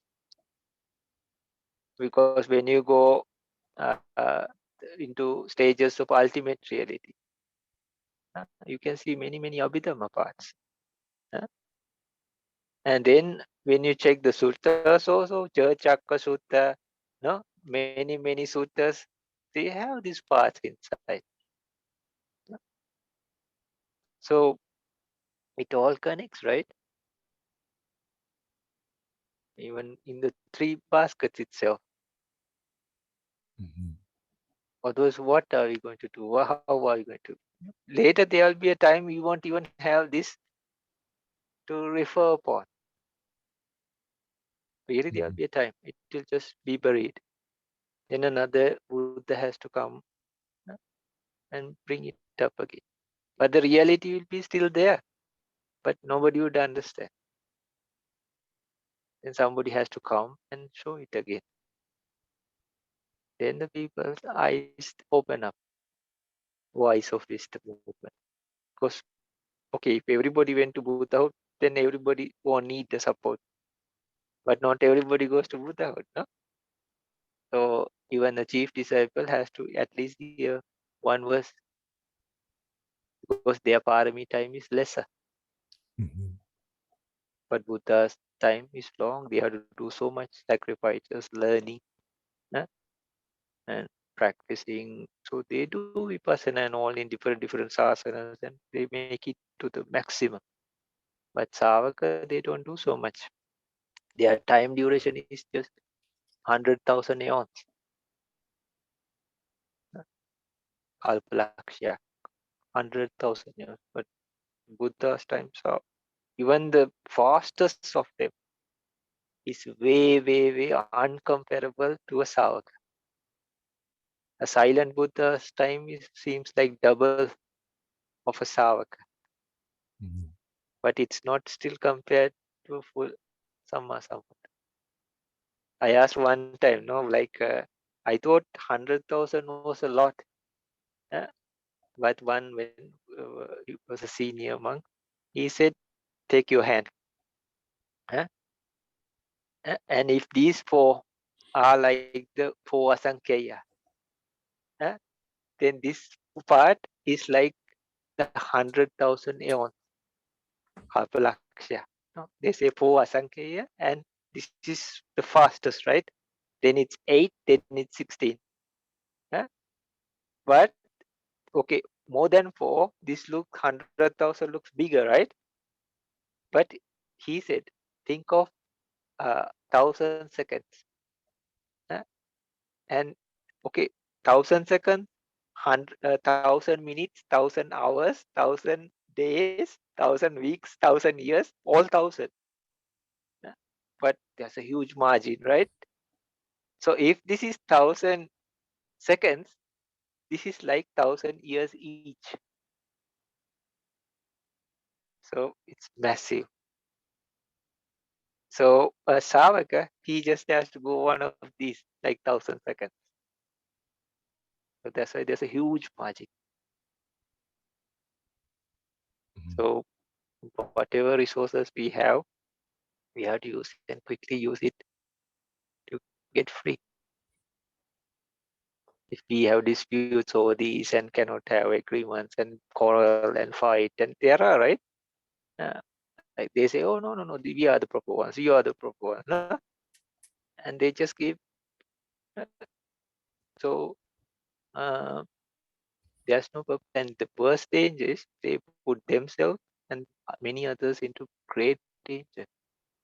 It's not, I'm just not telling to scare. After some time, I stopped. Before, I to be honest, I was taught when I was very young, like I was telling, like it was something of mine. Even if somebody asked me, I would be ashamed to say I don't know, and then I would go around the question or try to avoid it. But later, I was more than willing to say I don't know, which was much easier. Because I would say, okay, I'll later find you the answer. But it took me a lot of time and to remove my pride also, no, and ego, to swallow it up, no, because big audience and somebody comes and if you say like I don't know, that's a big thing, right? And you need a lot of guts to say that also in a way. First, I was really ashamed, no, but I'm not the Buddha, right? And then later, I was really afraid, really, because this is how to say something of the Buddha. Then later, if I had to go, I would just take a direct thing. I would say, or later I would take a book course and go of the Tipitaka, and just try to be precise. Like even like sometimes chanting, I directly look at the book because I don't want to make a mistake. Not that I'm too exaggerating or something, but I don't want to make a mistake because I don't feel I'm suitable, right? And I don't mind whatever people judge or think of me. I want to give them and I want to be with the ultimate truth or the truth for that matter. Whatever other people think, or even if I'm just one and if the whole side is a different thing, I cannot do anything about it, right? It's not like we can lie to people and get, oh, you come, no? Get a big crowd. It's very bad, no? So, yeah, please, like, let us use all these things, just like the poison arrow story, no?